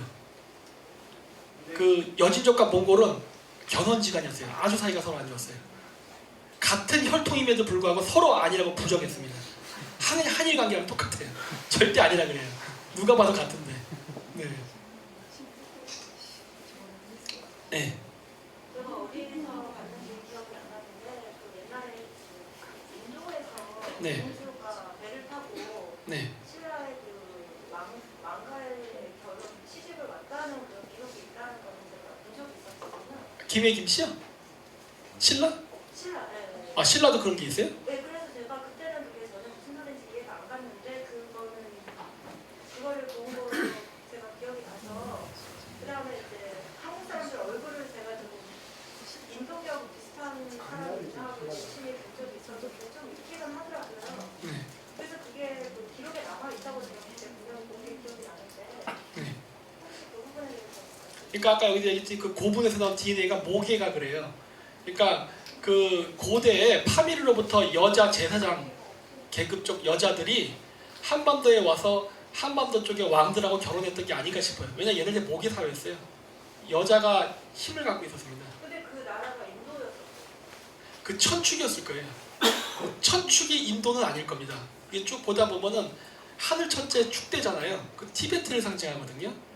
그러니까 실질적으로 석가모니가 태어난 지역도 인도 북부 산간지대예요. 네팔입니다. 네팔. 인도가 아니라 네팔은 우리 같은 동양계가 살아요. 인도인 얼굴이 아니에요. 그러니까 원래 그 지역 자체가 짬뽕입니다. 그 중앙아시아가 백인, 확인, 흑인이 다 있어요. 거기가. 여기서 있는 흑인은 아프리카가 아니라 인도 사람, 까만 흑인. 그런 사람들이 3색 인종이 거기 다 살아요. 중앙아시아에. 그래서 그런 것 때문에도 제가 노아 방주가 이쪽이 아니었을까 생각하는 거예요. 왜 3색 인종이 다 사니까.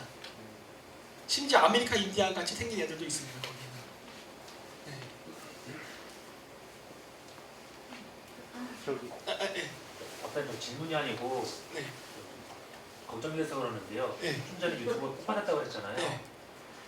며칠 전에 그 현 정부 무작위에 비판하던 그 정용석 변호사라는 사람이 이제 깜깜하거든요. 박사님도 혹시나 네. 그 사람들이 뭘 아무거나 이렇게 걸어가지고 이렇게 큰 걸 수 있으니까 그냥 조심 좀.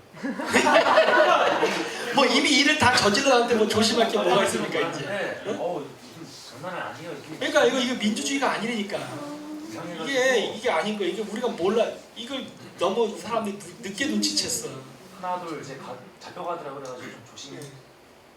뭐 어쨌든 보자고요. 어떻게 될지는 아직 게임은 끝난 게 아니고, 그리고 이 민감한 부분입니다. 이게 쉽지가 않아요.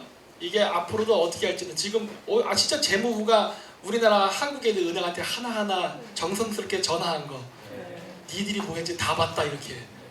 이게 뭐예요? 니들 죽었다거든요 지금. 그거 그냥 끝날 것 같습니까 이번에? 안 지나갈걸요?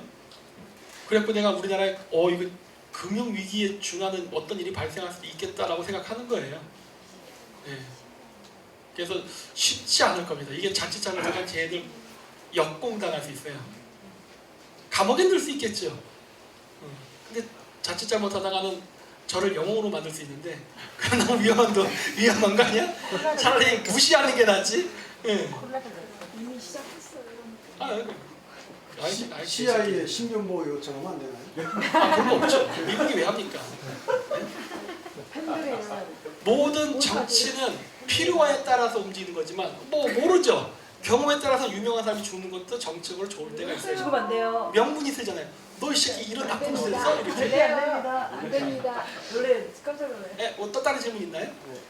아까 에덴에 대해서 잠깐 언급을 하셨는데 네. 어떻게 그 에덴이 성경의 에덴하고로 보시는지 혹시 이야기해 주실 수 있어요? 첫째, 지명이 비슷해요. 이름이 비슷하고, 두 번째, 저기에는 진흙으로 인간을 창조한 신화가 저기에도 똑같이 존재합니다. 갈대로 뼈를 만들고 진흙으로 살을 붙인 다음에 숨결을 불어넣어서 아담을 창조했다 그래요. 투르크어로 사람이 아담이거든요. 아담을 창조했다 그래요. 아담다를 그래요. 아담들을 창조했다는 얘기를 하는데, 그런 이야기, 그다음 선악과 이야기가 거기서 나와요. 선악과 이야기가 나오는데 그 선악과를 사과라고 합니다. 중앙아시아는 사과라 그래요. 성경에는 과일 종류 안 써 있어요. 그냥 선악과예요. 하지만 중앙아시아는 사과라 그래요. 사과의 이름이 중앙아시아로 알마입니다. 알마. 알마라는 이름이 붙은 유래가 뭐냐? 먹으면 안 되는 과일이라는 의미에서 붙었다 그래요. 뭐냐? 그 내용은 똑같아요. 선악과 내용이랑 똑같고, 그 카자고는 우루 계형으로 끝납니다. 동사의 기본형이 일본어처럼 하나스 뭐 이런 것처럼. 그래서 물건을 이렇게 가지다가 알루예요. 알루. 근데 그거를 금지시킬 때는 뒤에 말을 붙여요. 한국말처럼 하지마 할 때처럼 말을 붙여요. 카자고도 똑같이 말을 붙이면 부정형이 돼요. 그러니까 알루가 봤단데 가지지마 할 땐 뭐야? 알마 그런다고요. 그래서 사과 이름이 알마의 이유는 금단의 열매이기 때문에 붙인 이름이다라고 나와요. 그래서 알마라고 지금도 불러요. 그런 거. 그리고 실질적으로 식물도감 사전 보면은 사과의 원산지는 파미르예요. 그리고 거기에도 바빌탑 전설이 나옵니다. 대홍수 이후에 인류가 산 위에 살다가 인구가 팽창해가지고 산자를 따라서 인구가 확산되다가 더 이상 산 위에 살 수 없게 된 인류가 평지로 내려와서 사는데, 평지로 내려와 살던 인류가 홍수로 다시 죽을까봐 그게 무서워가지고 평지에다가 하늘만큼 다 거대한 산을 쌓기 시작했다 그래요. 그래서 그 산을 쌓는 걸 보고 그 탱그리가 진노를 해가지고 내려가서 인간들을 동서남북으로 흩어뜨린 다음에 인간의 언어를 78개로 쪼개서 서로 소통하지 못하게 했다라는 이야기가 나오는데, 이 이야기는 그 중앙아시아에서 나와요. 그래서 저는 이걸 쭉 보고서 이제 그러면 어떻게 생각했냐, 탑을 세우는 게 과연 신의 분노를 살 만한 일인가예요. 지금도 뭐 롯데타워도 그렇고 막 지우는데 분노 안 일어나잖아요. 어느 안쪽이잖아요. 난 이걸 어떻게 해석하냐면은, 이거는 산 위에 살던 사람들이 산 아래로 내려와서 산을 다시 만드는데, 여러분 평지에 산을 만들려면 흙이 필요하잖아요. 그 흙은 어디서 갖고 와야 돼요? 산 깎아야지. 산을 깎으면 산 위에 있는 사람이 볼 때 어때요? 야, 이 새끼 봐라. 나의 터전을 없애는 이렇게 될 거 아니에요. 그럼 어떻게 돼? 산에 살던 애들이 내려와서 평지 애들을 잡아서 족친 다음에 흩어뜨렸겠죠. 야, 뻘짓거리하지 못하게 이렇게. 그래서 흩어져 살다 보니까 인간의 언어가 갈라진 게 아닌가라고 보는 거예요. 그리고 여기서 얘기하는 탱그리도 신이 아니라 산 위에 살던 부족의 지도자였겠죠. 저는 그렇게 해석하는 거예요. 근데 그런 이야기들이 나옵니다. 그러니까 여러 가지 이야기들. 근데 이게 굉장히 신기한 거는 이걸로 끝나는 게 아니라 우리나라하고도 연결이 돼요. 또 바로 그게 홍산 문명입니다. 홍산 문명은 옥의 문화예요. 옥. 왕이 옥을 장식해요. 이거 왜 했을까 하는 거예요. 근데 이게 보면은 옥이 보통 여러 옥이 있지만 우리는 옥을 얘기할 때 보통 녹색 옥을 얘기합니다. 일반적으로. 황옥도 있고 백옥 다 있어요. 있는데 그 홍산 문명의 옥을 쭉 보면요. 화전옥이 많아요. 여러분 중국 관광 가면 옥 삽니다. 화전옥이라고 불러요. 화합할 화자 밭전자. 아까 써 있었던 거. 이덴 옥이에요. 홍산 문명을 만주에 건설했던 사람들이 왜 하필이면은 파밀에서부터 옥을 갖고 왔을까요? 그걸 그리고 왜 왕이 입었을까요? 그거는 왕의 전통성이 이덴에 있었기 때문이 아니에요. 그쪽 출신들이 여기 와서 지배했기 때문에 나 거기 출신이야 라고 말하기 위해서 몸을 그쪽 화전옥을 몸에 장식, 이덴산 옥을 장식한 게 아닌가라고 보는 거예요. 그게 지배계급의 상징이었어요. 고대 사회에는. 그게 세월이 흐르면서 파미르와의 교류가 끊기니까 다 잊어버리니까 옥이 아니라 그때부터 금이 나오기 시작하죠. 왜? 태양왕을 상징하면서. 그러니까 유물의 장신구의 변화도 바로 권력 변화의 이동을 보여준다 보거든요. 그래서 우리도 파미르부터 관련된 내용이 나오고 그러다 보니까 우리나라에도 홍수설화나 이런 것들이 나오는 이유가 다 파미르로부터 왔기 때문에 그런 게 아닌가라고 보는 거예요. 그 원인이. 다른 질문 있나요? 네. 그 듣다 보니까 아까 말씀하신 그 모지리스 할 때 네. 갑자기 든 생각인데 모지리스 할 때 이게 맥쪽하고 발음이 약간 좀 비슷해서 네. 좀 연관성이 있지 않나 모쿠리. 하나, 예, 모쿠리하고 그게 하나고 두 번째는 그 카자흐스탄 정부 내지는 역사 교과서 만드는데 이렇게 참여하고 계시잖아요. 어떻게- 간접적으로 하고 있죠. 예, 예. 원래는 정부기관에서 해야 되기 때문에 저는 옵저버밖에 안 됩니다. 아, 예. 네. 그 진행이 어떻게 되고 있는지 궁금하네요. 그거는 전부 대통령령으로 하는 거예요. 지금 거기 참여한 국가는 카자흐스탄, 우즈베키스탄, 키르기스탄, 투르크메니스탄, 헝가리, 아제르바이잔, 터키 뭐 이런 식의 국가들이 있는데 이거 다 대통령령에 의해서 하는 거예요. 저만 개인으로 하는 거잖아요. 그러니까 힘이 딸린다고요. 대통령이 지시를 내려야 된다니까. 그래서 거기는 대통령들이 정기적으로 또 만나요. 그 역사책을 쓰기 위해서. 이 역사책은 이미 일본이 나왔습니다. 물론 수정 개정을 할 때 한국사 집어넣을 수 있어요. 물론 우리가 의지가 있어야 넣는 거지 걔들이 챙겨주진 않아요. 헝가리는 입에 들어갔어요. 헝가리 대통령이 적극적으로 그 참가 의사를 밝혀서 했어요. 그래 너도 원래 같은 훈족 계열이니까 해서. 근데 한국은 안 하고 있죠. 해서 해야 돼요. 그래서 지금 얘들이 교과서 만들고 지금 뭐 하느냐 언어 작업하고 있습니다. 단일 언어를 만들려고 그래요. 투르크계 민족들의 언어가 갈라져서 방언이 됐거든요. 그거를 통합하는 작업을 합니다. 그래서 신생 단어는 국가 간의 교류를 해가지고 하나의 단어로 통합시켜요. 컴퓨터라든가 이제 새로운 IT 단어가 나오면 그걸 투르크계 민족들이 하나로 묶어버려요. 그래서 언어 통일 작업도 지금 하고 있어요. 그러니까 이게 단순히 역사 찾기가 아니라 실질적인 정치로 들어가고 있다니까요. 우리도 해야 돼요. 사실 이런 것들. 네. 또 있나요? 잘 몰라서 그래요. 네. 계속 이제 인터넷 방송 들을 때는 트루크계라는 얘기 많이 들었는데 오늘 듣다 보니까 신라하고 해서 스키타이 얘기가 나오는데 제가 잘 스키타이하고 트루크는 어떻게 좀 차이가 나나요? 스키타이가 조상입니다. 조상이고 예, 그로부터 이제 투르크나 신라나 이런 것들이 갈라져 나가는 거예요. 그러니까 고조선도 투르크랑 스키타이랑 관련이 있어요. 그래서 스키타이에 대한 역사 패권을 누가 가지느냐가 세계사를 흔들어 버려요. 누구나 갖고 싶은 역사예요. 근데 가질 수가 없죠. 기존의 서양 사람들은 이거 사실 한국은 되는데 이거 계속 노리고 있는 사람이 스웨덴이에요. 일제시대 때 일본이 경주에서 릉을 발굴했는데 릉 구조가 바이킹하고 똑같은 거예요. 그래가지고 구스타프 왕자가 왔습니다. 그래서 일본에서 발굴한 신라의 금관 중에 하나를 스웨덴에서 선물해요. 그때 당시에 그 발굴 작업에 구스타프 왕자가 몇 달 동안 한국에 와 있었어요. 그래서 조사를 했어요. 왜 똑같은 것들이 여기서 나타나냐. 저 동쪽 끝에 나라에서 조상이 같거든요. 왜? 바이킹의 지금 그 스웨덴 왕가의 조상이 바이킹인데 이 바이킹의 기원이 스키타입니다. 아세르라 불렀어요. 아세르 또는 아제리. 그래서 아제르바이잔이라는 이름이 있잖아요. 그게 바로 아세르, 아제리라는 이름에서 나온 거예요. 네. 작가님께 다시 한번